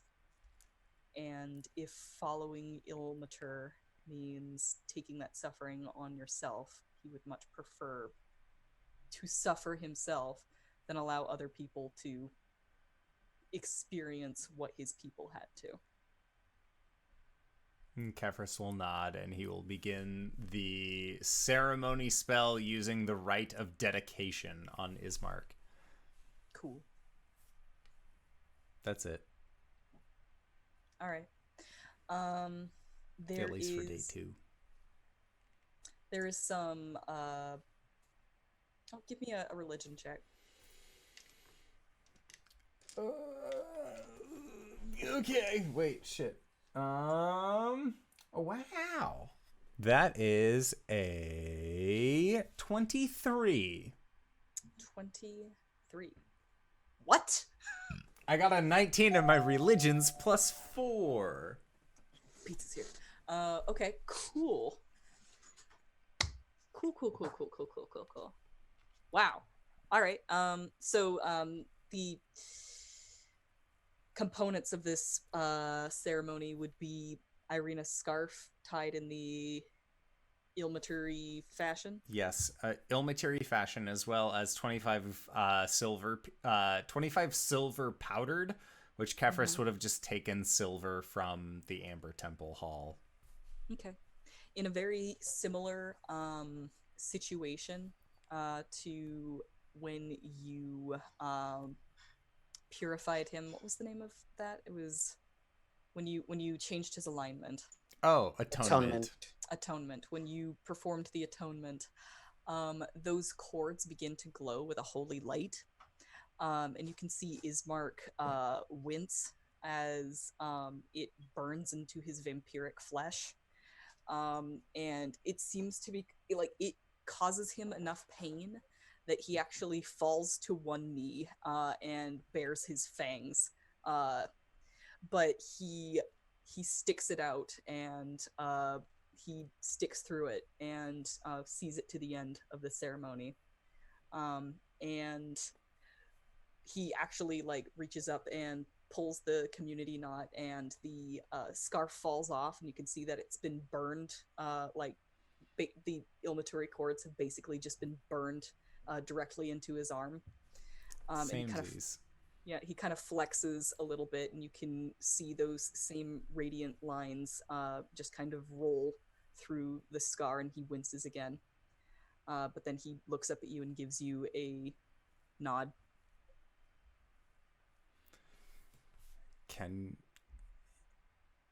Ismark, can you wear plate?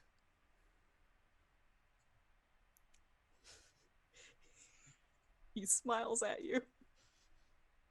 We're gonna find him a set of armor that fits oh so right. God damn it, I can't believe that Ismark's gonna get to wear plate before Coriander does. Okay. Amazing. Awesome. God, we're building a badass here. Ooh, we got a badass. Okay, that's fine. Irina can also wear plate. Thank you. Hey, we have extra sets. She wants it. Hey. Silme's AC is like 11, okay? Let's not, Let's put it's Silme 11. in plate. Yeah, that'll work. I mean, you just get a shit ton of disadvantages. I can't cast in plate. It's fine. It's fine. It's fine. What does a wizard need with casting? All right, so that goes down. Damn, we're just checking these. We're blazing through these and checking everything off of my list. It feels good, man. Feels super good. All right, so during this time, you eventually figure out what happened with all of your buddies who were running around in the woods with a living tree hut. And you find out that they were able to rescue Billie and Stashin. Sweet. Vic is evident. You guys never heard about Vic, actually. Never mind. Don't. I didn't say anything about Vic. Who? Arabelle rolls around to kind of talk to you guys, and basically says that she hasn't returned the gem to the Martikovs yet. They aren't super stoked about that. But she wants to hold on to the hut for the assault.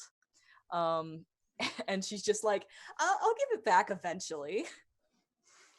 Meanwhile, Stashin's been dragged off to the Martikovs for some reason. Arabelle says it has something to do with a marriage that she definitely had nothing to do with. What? Who's married? Like I said, I had nothing to do with it. But, he's got to deal with some family politics or something. Great. Is everyone going to get married before me? Speedy turns to Irina. You want to get hitched?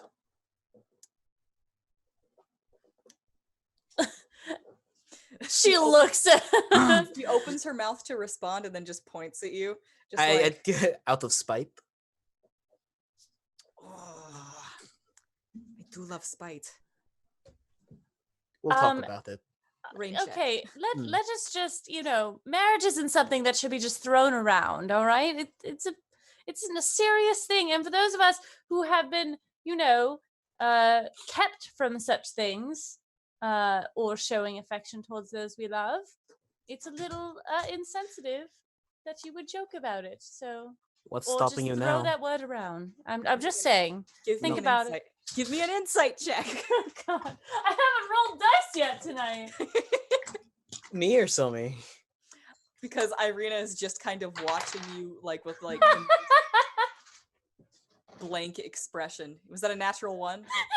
Okay, she's watching you with the most blank expression. Like, if you didn't think that she was soulless before, you definitely believe it now because she is giving you nothing. I'm not expecting anything. I'm scolding them. Speedy just pipes up to Silme. What's stopping you now?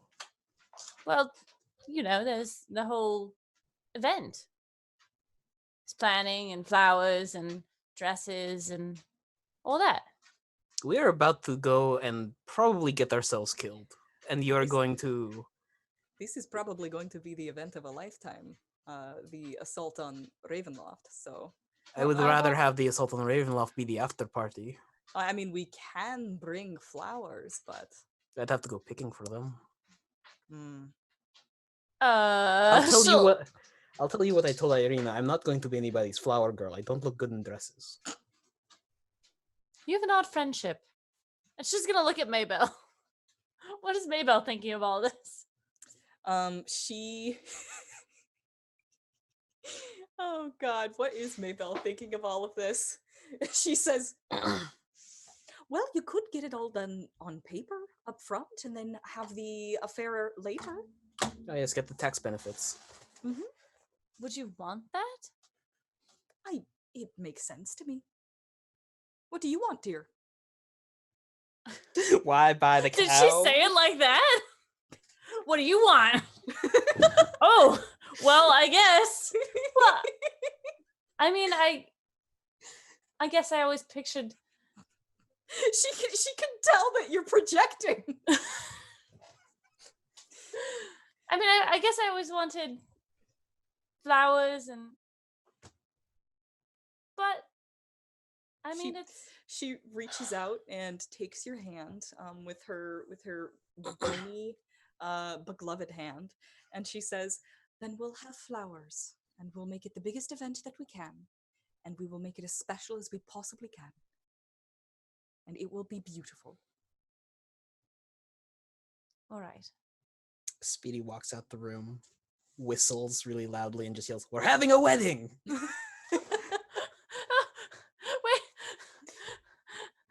Maybell, what are we going to wear? Silme gets really excited.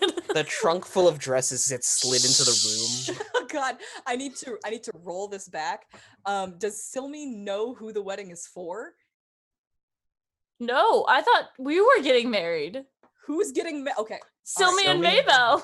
Who is? Oh, okay. I need to read back into this.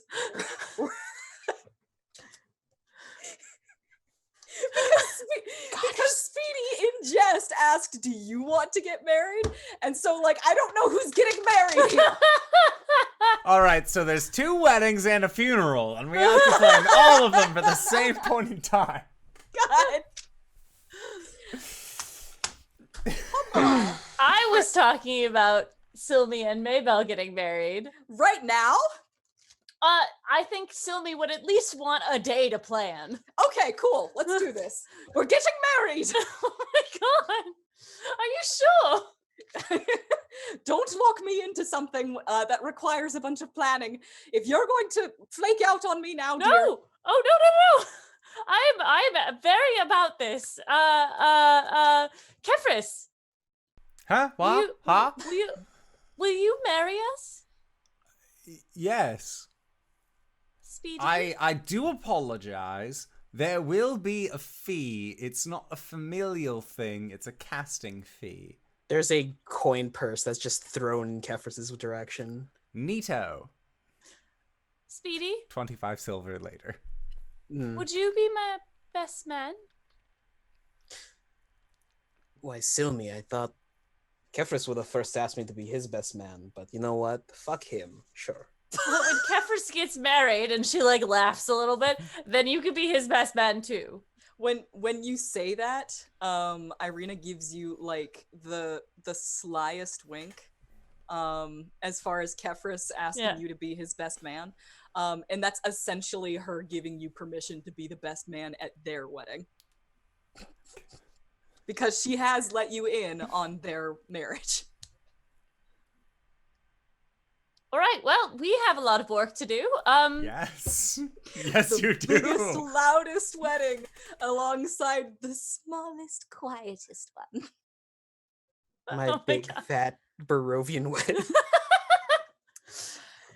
Oh my god, you guys. I bet Maybelle is like not a bridezilla, but she is like every detail has to be perfect. She God, she's not planning her wedding. She's planning Silme's wedding. Bridesmaidaeus. That like that makes her all the more like she is into it. She is getting it together. All of the Barovians are super into it because they're all like, yay, it's the people who killed Strahd the other day. This is super good. I love it. So Wait, she's marrying the devil? Eh. No. Not nobody- capital D. It's Right, yeah, okay. no one cares. No one cares. Oh, a tiefling. Yeah. all they care about is that it's the adventures and they're super good. Sweet. So Well, yeah. this gives you permission to use the chapel. Bartholomew is talking to Maybelle and goes, so what about the spread? What do you want me to cook? Wild glint in the eyes, and then she like gives you a list. Oh, Why God, did you have this prepared? before we get she has a Pinterest board, obviously. Before we get too carried away, I need to roll things back just a bit. Sure.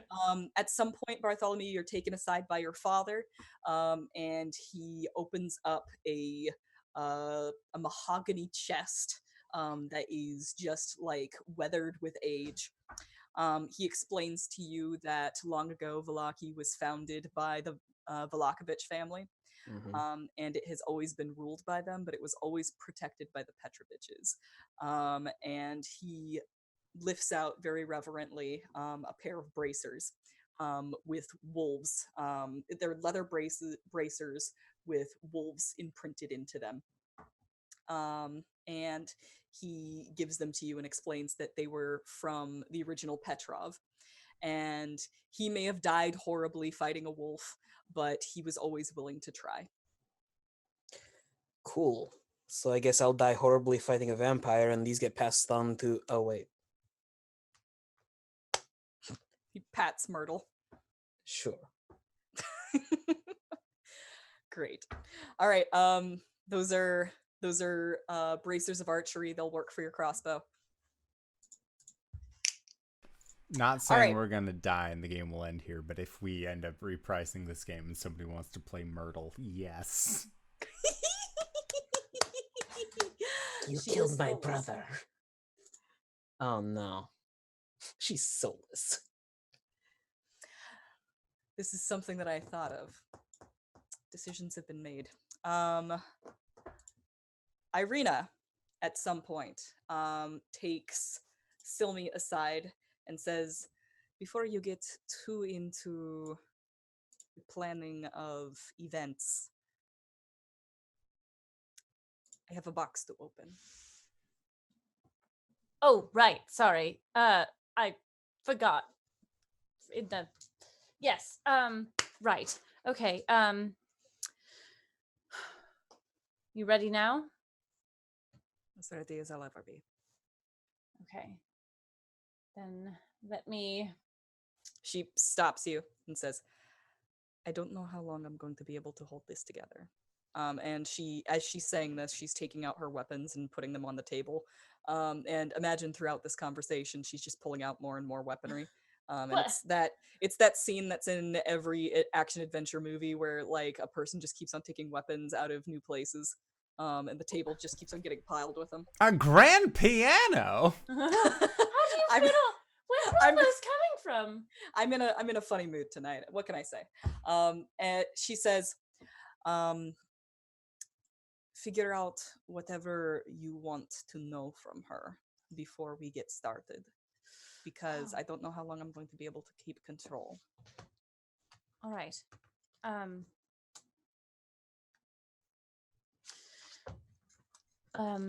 Do you? Would it be all right if we tied you up, just in case? She did stab Speedy She's last in the time. process of pulling a pair of manacles out. Perfect. I don't actually know how to use those. Could we bring Speedy in on this? I know a guy. Oh. And she invites Speedy and Kefris along. And also Ismark. Are you sure about this? Last time I got stabbed. Look, if we tie her up, this time, neither of us will get stabbed. Fuck it. What could go wrong? We get stabbed. That's what could go wrong. But honestly, we survived last time. We'll survive this time. I'm sure it's fine. And Kefris will start the tying process. Yep. All right. I'm going to cast Private Sanctum so that nobody can see what we're doing. Decide whether or not to take scrying. I did take scrying. Okay. We can resolve that in a hot second here. Sure. All right. Oh, is everyone ready? Kefris nods. Do you all have your questions written down? Wait, what? I write things down. We are allowed to ask questions? Yes, of course. Kefris just shrugs at you, Speedy. All right. Shrugs back. Are you ready, Irina? I'm trying to focus. Shut up. She says to the boys. Mm-hmm.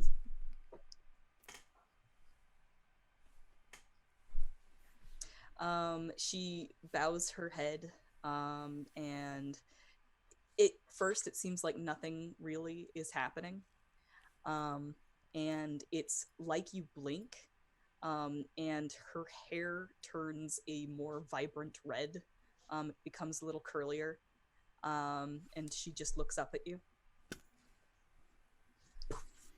Hello. We meet again. What do you want? I have some questions, and I'd be very grateful if you would answer them. She just stares at you. You and Strahd had a quite romantic, and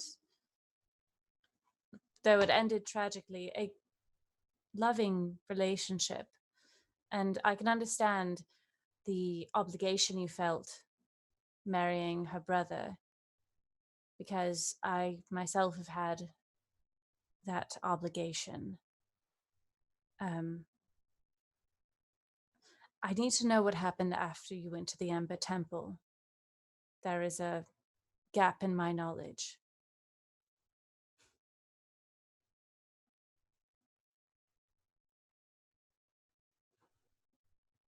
What makes you think I'm going to share that information with you? Because I believe that Strahd is not the woman that you fell in love with. Not anymore. And that you want her free. Give me a persuasion check. Oh, God. Okay. Yeah. Which dice? That's a D10. That's a natural 20. Oof. Wow. Ooh. 22 is the total. Okay. You can see the glint of something very stubborn. Something that you might describe as rage in her eyes. And she says, kind of glancing over at Maybell, "You didn't give up on her, even though she changed." truly loving her, how can you expect me to do the same? Or, something that makes sense. How Yeah, could you no. expect me to do anything different? I would hope, and she looks over at Maybelle, that if anything were to happen, and I were to abandon my ambitions, abandon what I hold to be true, my goodness, my ability to see past and love and hope, I would hope that she would be strong enough to help me past that.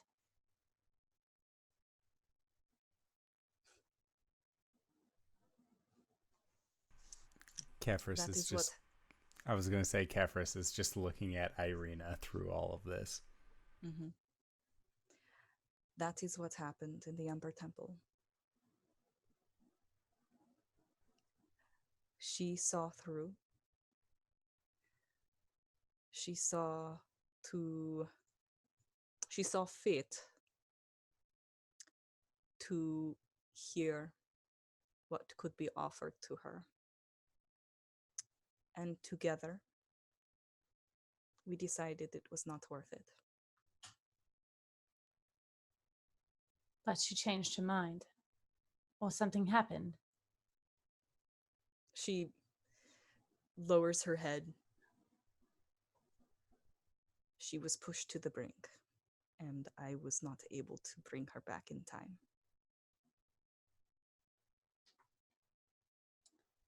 I see. She had not changed before she killed her brother. She was not.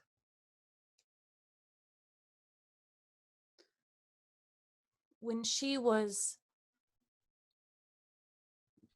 before you were killed, do you think that she was the same person? Really? Even before the deal? I have to believe that. For all these centuries, I have been separated from her and have stopped at nothing trying to reunite with her. Do you think that that love, at the expense of all these people, is really the right thing?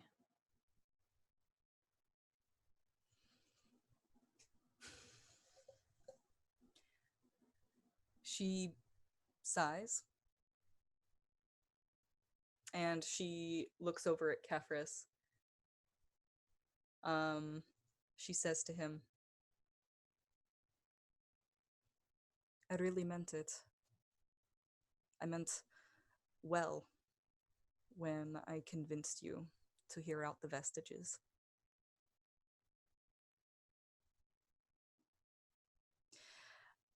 I've refused to do so, and there has never been a day that has gone by that I have not wondered, perhaps, if I were willing to sacrifice the right thing, rather than just my life, I could have stopped it.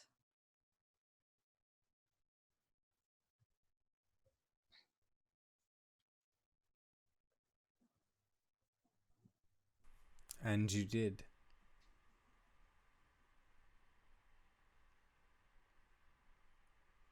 You want someone who stands before us as a figure who has taken the blessing of the vestige. Your cycle repeats, yes. And for that, I'm sorry. I wish nothing for you to be free.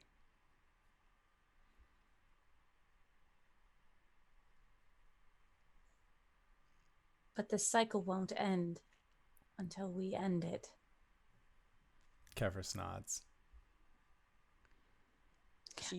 She also nods. Even if we fail, that doesn't mean it's the end. It will repeat, but that is not the end. And I hope, if we do fail,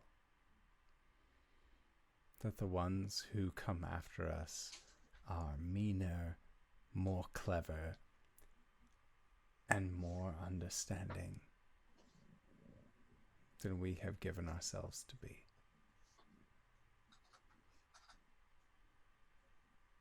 Perhaps you will be the one to end it. Haven't you heard? I've already done it once. Understand, I will always fight for my love.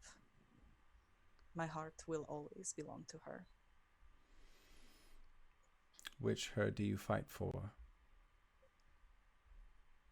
The her who laughed with joy or the her who laughed with terror? She looks down at the floor, and it seems that she's considering this, and you see her hair fade back to auburn, as it seems she has nothing left to say to you. To us or to him? Oh, do you have more to ask? I just, yeah. All right. I have one more. Okay. Go ahead, Speedy. Why try to kill Sergei after all this time? She fixes you with a look that is equal parts. You can see in her eyes, like the eyes of a hardened war veteran, like someone who has done things that she probably didn't necessarily agree with, but did it because it was required of her. And also like a small measure of like remorse. She says, I had to do something drastic for Irina to want to get rid of me.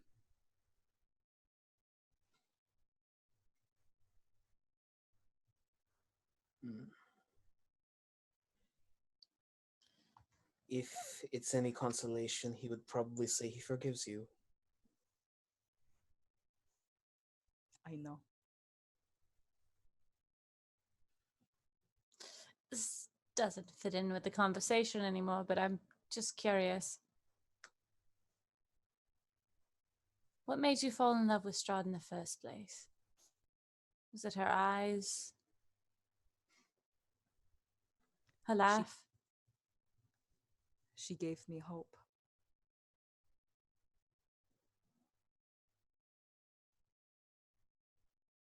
And now she'll fade away. I pull out a water skin, uncork it, and just put it gently up to Irina's mouth. Okay. Oh, And just splash her with it. Just so she has some water, because that's probably taxing. Yeah. I know it's taxing. God. Okay.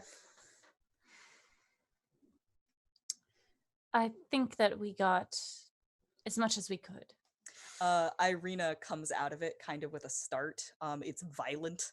Oh. She's breathing hard, and like actually coughs a little bit on the water. And she's still bound, but she looks with wild eyes to Silme and says, "The heart." The heart? The what? Sorry? She's, "Get me out of this." Oh. Immediately starts helping.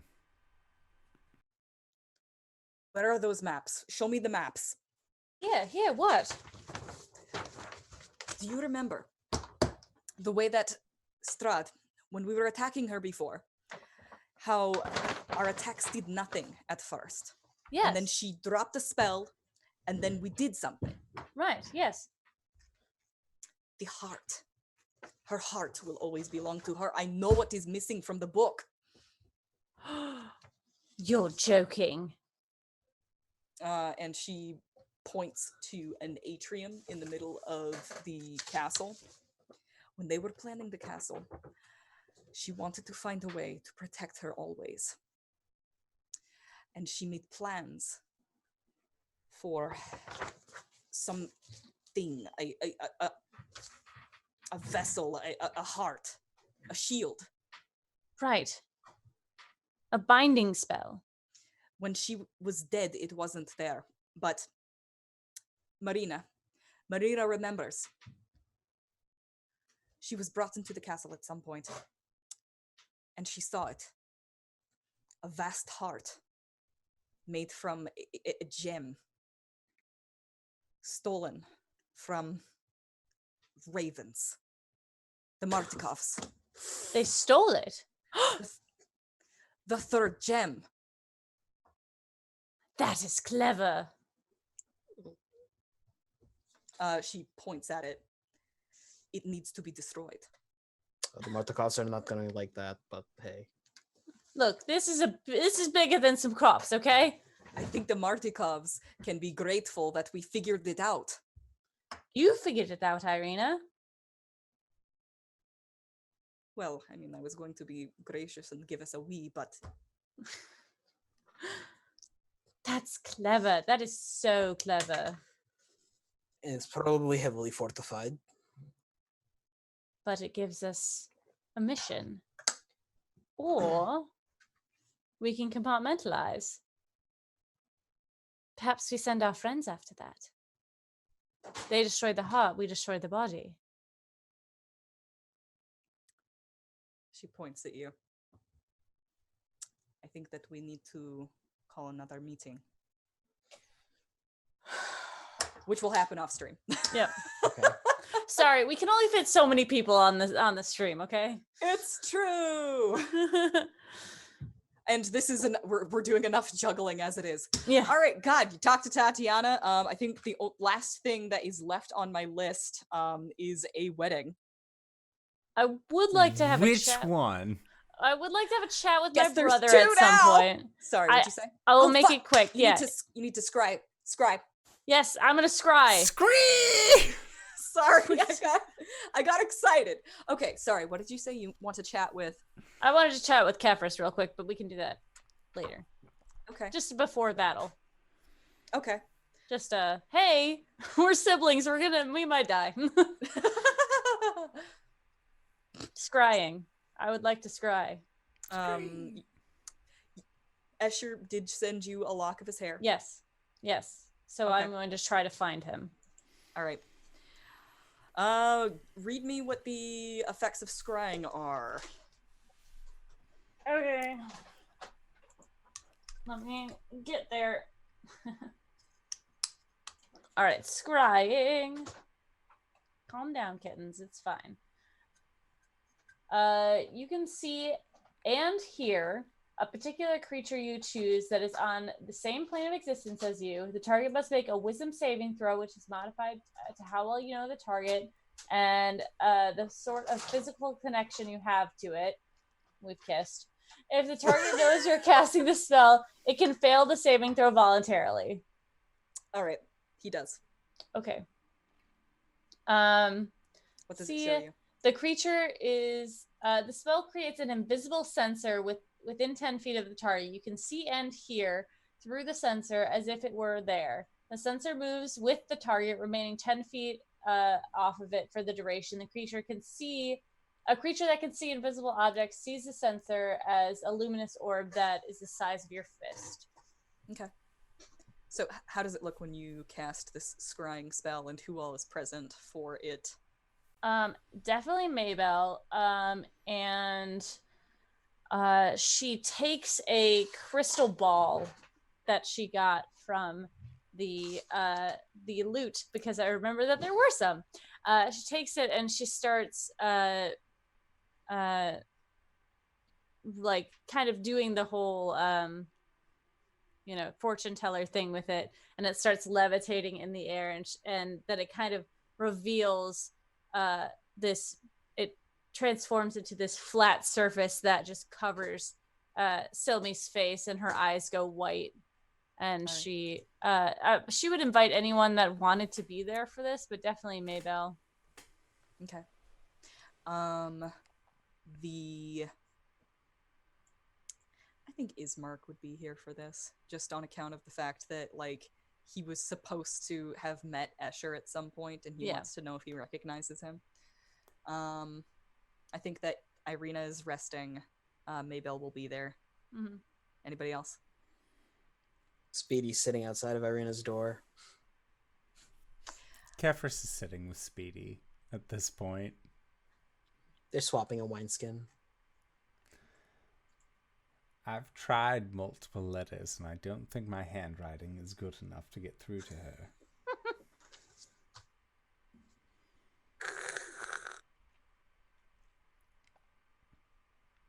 Speedy, if I said that I had proposed to Irina, what would you say? She told me. Fuck! Well... The door opens behind you. And Kefris is just blepping, just...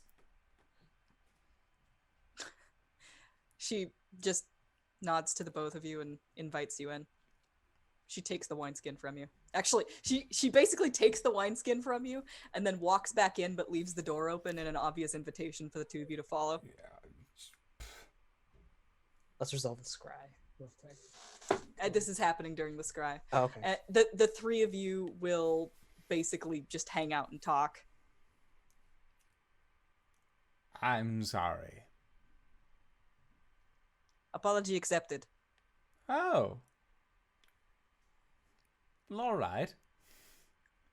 That doesn't mean I'm going to forget that No. you lied to me. No. And he performs physical motions like 3 times each to make sure he's doing the right one. This was different. Because I didn't know how to deliver news. And I didn't know how to deliver news. And I didn't know if we were talking and if we were okay with talking during that time.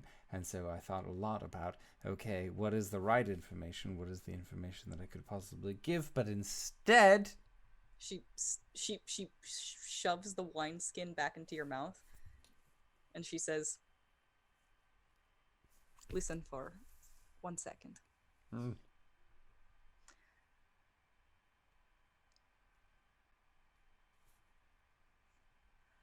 How can you expect me to trust you if you cannot trust me?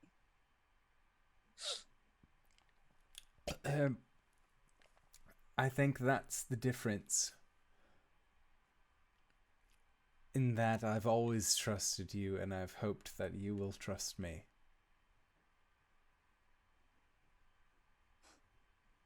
I know that you're doing the right thing, but I don't believe in myself half the time, so I hope that you do. Speedy leans over to Kefris and slaps both his cheeks. If you're the one telling me that I have to believe in myself and you don't believe in yourself, then you are lying to me straight up, and I don't appreciate that. So believe in yourself, Kefris Bellevue. Slap, slap. Okay. You killed Strahd, for God's sake. It was a delay. I let go of your face already. You can stop doing that. Hi.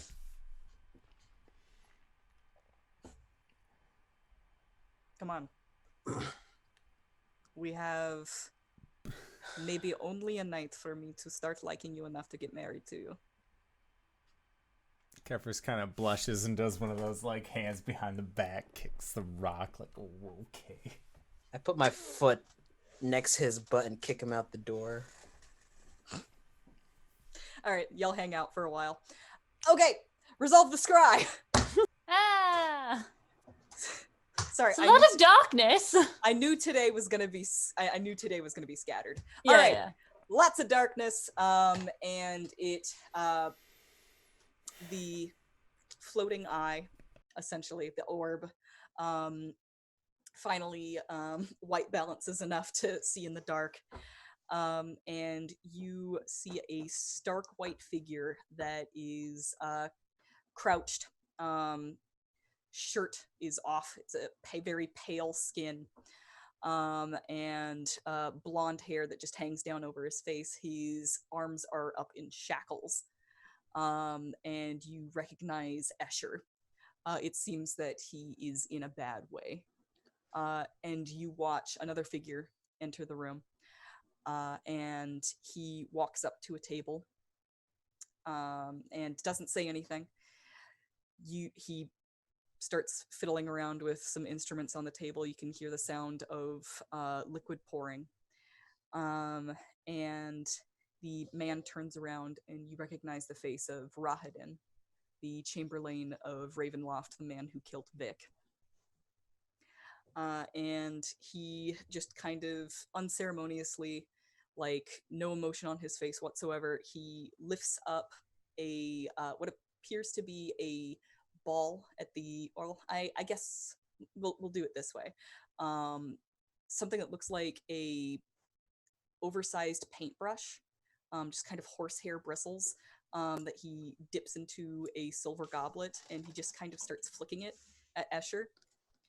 And whatever he is flicking off of these bristles seem to be causing him great pain, as you can see smoke rise from his skin, and Escher just throws back his head and screams.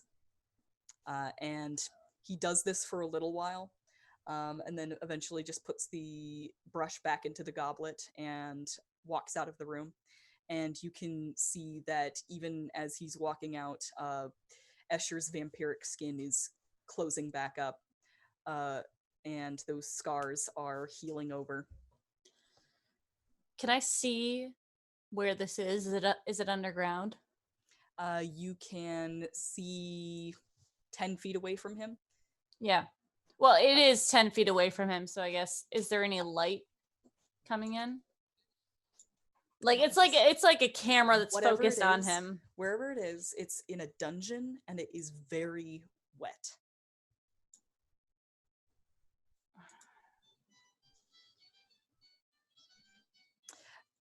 And as that man, Rahadin, is walking out of the room, he stops and then looks directly into the scrying orb. Mm-hmm. And you can hear something that sounds like distant wailing that just kind of gets louder and louder. And why not? It just sounds like crowds and crowds of people that are in absolute fear and torment. Do me a favor and make a wisdom saving throw. Wisdom saving throw? Yeah. I know what this is. Does a 21 save? Yes, it does. It certainly does. You become aware of the fact that these are the lamentations of all of the people that he has killed. And it breaks off with a scream that is very clearly Vic's. And you feel a sharp pain just behind your eyes as the scry breaks off. And you take 5 psychic damage. That's half. That's half of the total. That bastard. She turns to Maybell. The butler dies.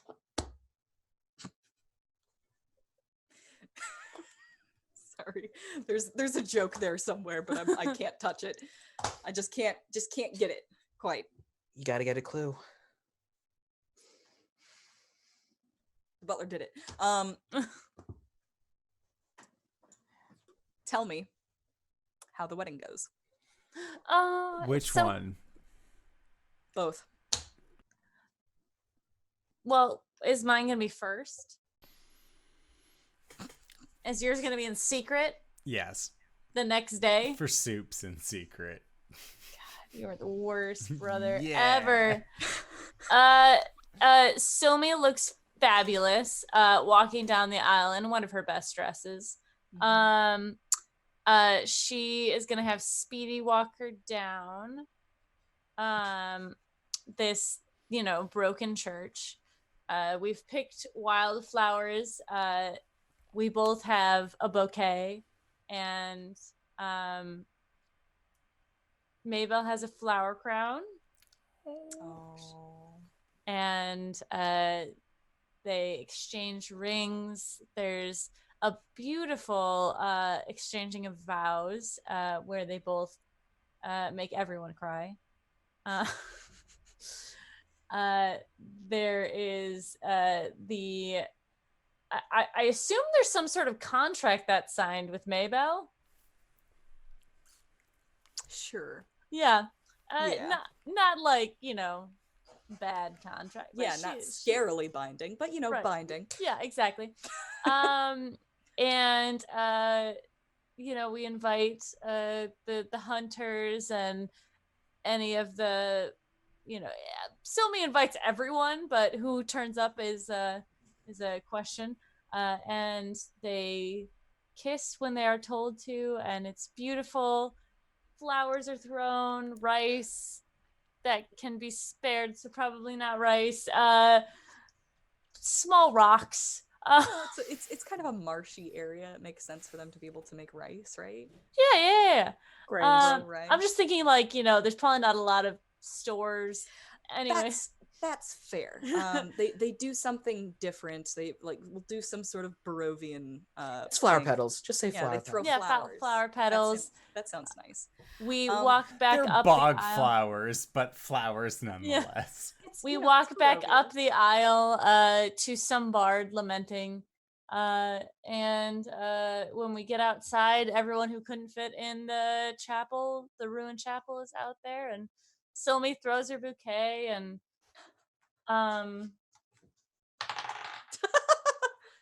Irina catches it. Speedy has affixed the carriage with a just married sign. I'm gonna say it bounces off of Kefris's face, and then Irina catches it. And we ride off into the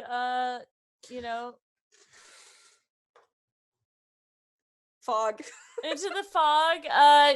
We stay in Vallaki, but we go to a house that we rent for the night. Blue Water Inn. The Blue Water Inn experienced some serious damage during the attacks, but the Martikovs have been working on fixing it up, and they will give you their least destroyed room.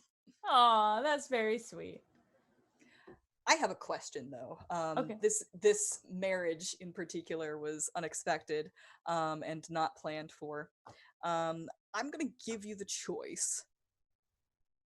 You can release Maybelle from being your familiar, if you would like.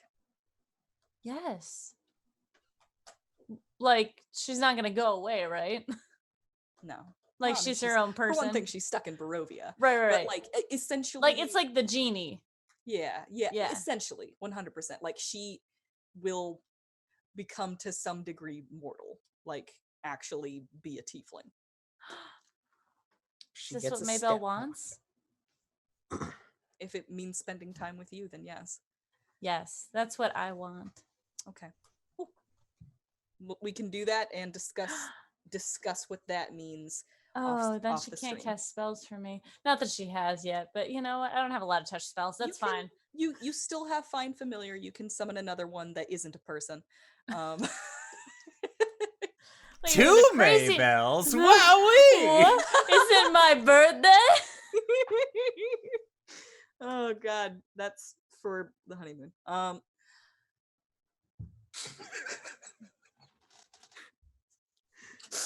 Next wedding. How's the next one go?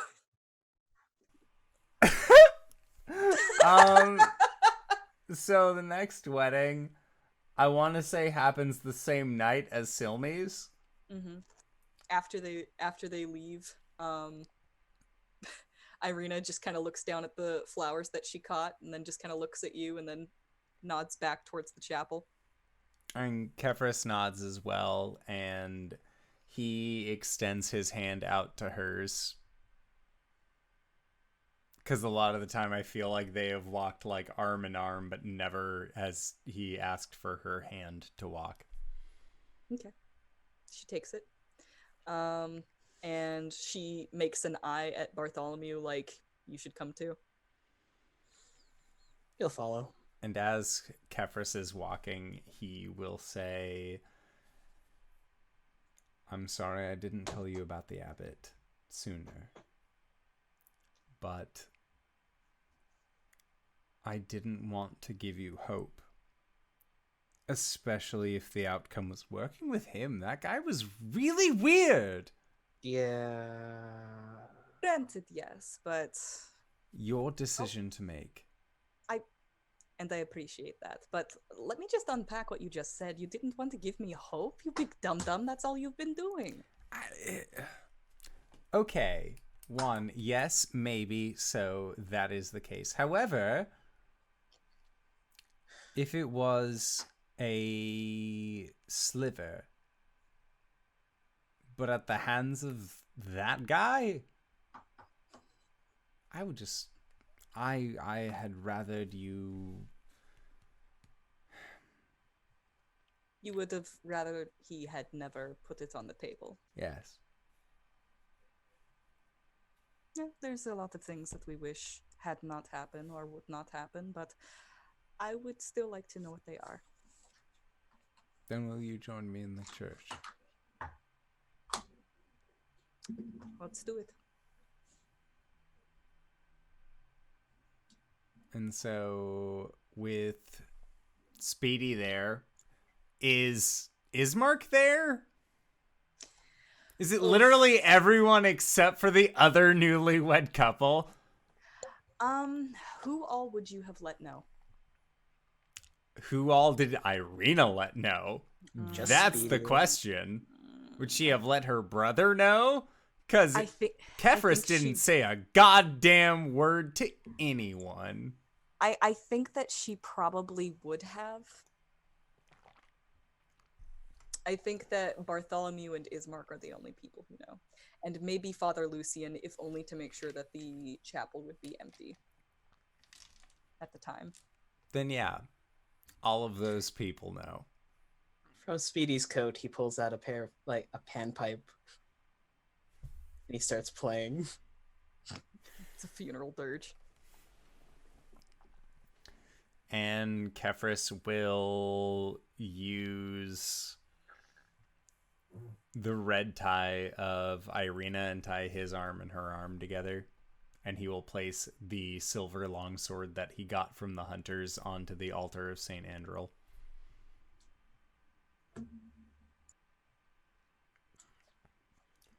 And he will say, with these cords, I swear before the broken god and the bones of St. Andrel that from now until the day I expire, your suffering will not be your own.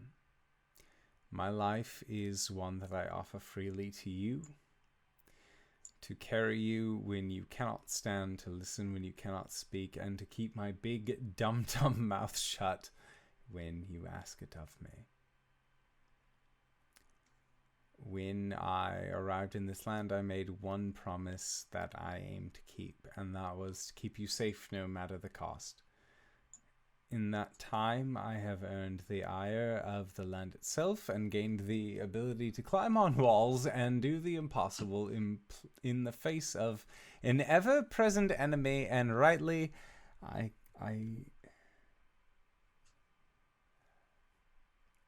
could not have done this without you. Because here we have done the impossible together. And with this blade that we offer in ceremony, I seek the blessing of he upon the rack to not only continue to endure the impossible, but to be a conduit for all who suffer in this land. Just as the hilt carries the blade, and the blade is the extension of the arm, I vow to stand by you and follow you to deliver the justice of the people. In this land, there are two truths, blood and silver. So on this day, I offer you my truths. You are my friend and my compatriot, and without your light on this journey, I would have succumbed to the darkness that is within this valley of death. And you are my hope. You are brilliance. You are Irina Kolyana. Your fate is your own to decide, and you give me purpose. And together I wish to stand with you under a breaking sky to see the clouds part and give way to the brilliance that is the dawn of a new day.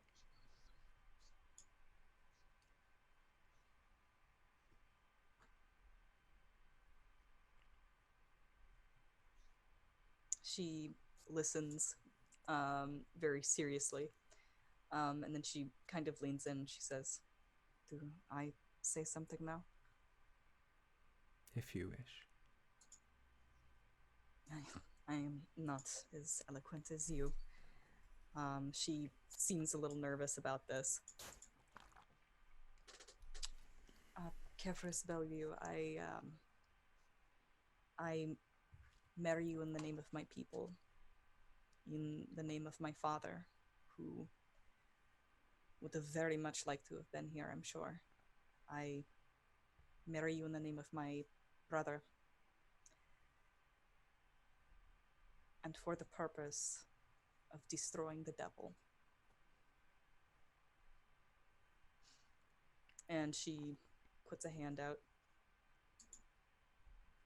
I take it. Says, all right. She just kind of looks down at your hand and then back up at you and says, "That's all." And he'll kiss her hand.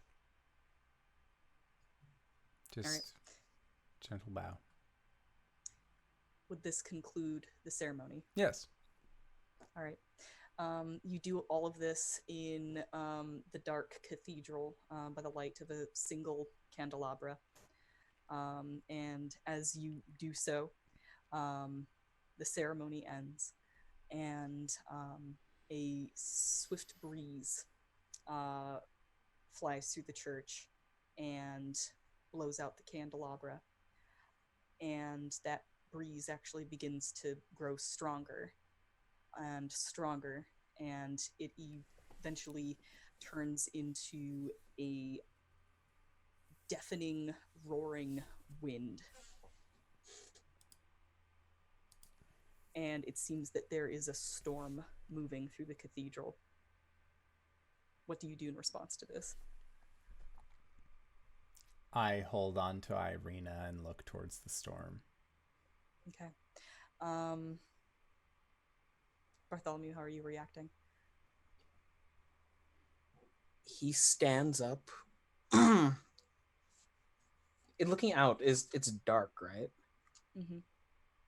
You did this under the cover of night, so it would have been completely dark when doing this. He's in his hunter's formal attire, so he just puts two hands on his short swords and he's just gonna look towards where the storm is coming from. All right. You look out the window and you look to the east, and you can see that there is a red glow on the horizon, something that you have never seen before, on account of the fact that Barovia is just always draped in this cloud, this fog. However, the storm seems to be gathering all of that fog into one place. And it is a swirling vortex above Ravenloft. And that wind turns into what seems to be an earthquake, and the land just trembles with what feels like rage. And that cloud above the castle, which you can see from Valaki, which you have never been able to do before. It's just silhouetted against a red sky. The clouds open up to reveal two blazing red eyes glaring down at you. And you hear, "I did warn you what would happen if you entered Ravenloft without my permission. However, still, somehow, snugly ensconced in your little villages, you have found a way to trespass against me in the most egregious of ways. The game is over." There is a clap of thunder, and this rolling black cloud pours out of the windows of Ravenloft. Bats, thousands upon thousands of bats and other things, larger things, are darkening the sky. The barrier was not for my protection, but yours. And that is where we'll end. Yeah! Yeah! All right, I wanted to say thank you today for running such a wonderful game. For running such a wonderful game. This is great. I hate it. I love it. I want to play again next week. We're going to have a guest game. It's going to be a good time. Hey, Danae, where can we find you? What do you do? My name's Danae Keener. You can find me at DanaeKeener.com. I play Coriander on Oh God, hold on. I went out of order. You can find me at DanaeKeener.com. I do nerdy drawings mostly related to D&D and a lot of things on this channel. I play Coriander on Mondays during our homebrew game, and I run Curse of Strahd on Tuesdays. Coriander's an Eldrin Paladin. DanaeKeener.com. Hey everybody, I'm RJ here on the channel, but you can catch me at RJustice282 on Twitter and Twitch. Let me move this closer to my mouth. What? You can catch me here on Mondays as Pizza. You can catch me here on Mondays as Calum, the Shatterkai Cleric Wizard on our homebrew campaign. Of course, Tuesdays as Bartholomew, and on Sundays with the lovely LBHackEmUp over at the Pro Research channel at 8 p.m. EST. We play Phase. It's run on the Cypher system. It's a fun time. Cool. I'm LBHackEmUp, and this is my kitten.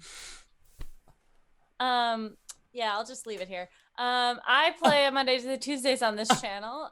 You can find me on Sunday at 4 p.m. on G Game Night's channel doing Monster of the Week with our good girl Abby, who had a conversation with Ajax about the kiss that she gave him, and it was pretty on point, pretty awkward, pretty like, oh, do you want to do that again?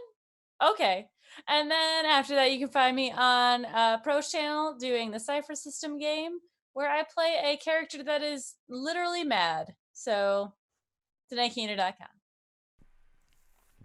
And if you have made it this far, you probably already know who I am. But if you don't, hey fella, what's up? It's me, your buddy, your pal, your friend, the indoor adventurer. I was distracted by toe beans for a quick second, but hey, if this is your first time checking out the channel, consider going to youtube.com/indooradventures or anywhere where podcasts are available to check up on all of our stuff. We got a homebrew game on Mondays. We got Curse of Strahd on Tuesdays. We got our Ghosts of Saltmarsh game on Thursdays. We are in the final 2 chapter portions of Saltmarsh. It has been a ride. I consider, I would recommend going to check it out. They're good people as well. But right now, we are going to be heading off into our after show called Nights in the Courtyard, where we answer questions not only from each other, but also from the community at large. So if you would like to know the answers to the questions that you have provided, consider joining us on Patreon. The easiest way, of course, to provide these questions is to join us on Discord at discord.com, blah, blah. You can find that either in the description of this Twitch chat or in the description portion of this YouTube video, audio cast, what have you. We're there. We're here for you, buddy. And we are going to try and be back next week at the same time. So at this point, Danae, thank you so much for running this game. I love it. It's spoopy. Thank you to all these players for putting up with the weekly bullshit, and we will see you guys next time. All right, everybody. Bye-bye!